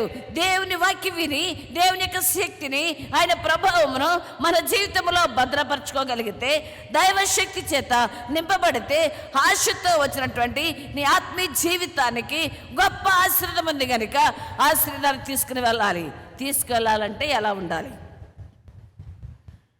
ఎలా ఉండాలి? ఎలా మన హృదయాన్ని శుద్ధి చేసుకోవాలి? చూడడానికి ఆత్మీయంగా కనబడుతుంది, కానీ దాని పర్యవసానము చూస్తే శరీర సంబంధమైన ఆశలతోనే ఈనాటి క్రైస్తవ్యము కనబడుతుంది. ఈనాటి క్రైస్తవ్యం ఎలా ఉంది అంటే, ఆత్మీయమైనటువంటి మాటలతో ప్రారంభించి శారీరక క్రియలే జీవితంలో కనబడుతున్నాయి కనుక అనేక వ్యక్తి జీవితాల్లో వాటమే చూస్తున్నారు. విజయాన్ని సంపాదించుకోవట్లేదు, దేవుని యొక్క ఆశీర్వాదాన్ని సమకూర్చుకోలేకపోతున్నారు, దైవశక్తి చేత నింపబడలేని వారిగా ఉన్నారు కనుక ప్రియమైనటువంటి వారా, సమయం లేదు, రాబోతున్నాడు ఆయన ఎదుర్కోవాలి. కనుక మనం ఎలా ఉండాలి? ఆశతో వచ్చిన నీవు నేను మన ఆత్మీయ జీవితంలో విత్తబడుతున్నటువంటి ఈ ఉపదేశము నీ జీవితంలో భద్రపరచుకోవాలి. గుర్తుందా? మనకి వాక్యం వింటున్నాం, గుర్తుంటుందా అంటే మర్చిపోయానండి ఏమంటారు? చేతుల పైకి ఎత్తమంటే చాలామంది ఎత్తేస్తారు, నాకు మర్చిపోయానండి అని. పిల్లరా, అందుకే సిద్ధపడమన్నాడు ఆయన. వాక్యం వినే ముందు మనం సిద్ధపడాలి. మన ప్రవర్తన ఎలా ఉందో చూసుకోవాలి. దేవుని సన్నిధికి వచ్చినప్పుడు మన క్రియలు ఎలా ఉన్నాయో చూసుకోవాలి, మన ప్రవర్తన ఎలా ఉన్నదో చూసుకోవాలి. మన ఆత్మీయ జీవితంలో ఒక గొప్ప కృపను సంపాదించుకోవడానికి తగిన సిద్ధపట్ట లేకుండా దేవుని ఉపదేశాన్ని విని దాన్ని ప్రక్కన పెట్టడం వలన ఉపయోగం లేదు. విత్తబడిన వాక్యము నీ జీవితంలో ఫలించాలి అంటే మనం ఎలా ఉండాలి? వినగల చెవి కావాలి. ఏ చెవులు ఉన్నాయి? ఏ చెవులు ఉన్నాయి? వినే చెవులు ఉన్నాయా? అసలు చెవులు ఉన్నాయా? ప్లరా అయ్యగారు ఎప్పుడు ఉపమానం చెప్తుండేవారు. అడవిలో కంట మేకల తోలుకి వెళ్ళాడంట ఒక ఆయన. ఆ మేకల తోలుకు వచ్చేటప్పుడు ఒకటి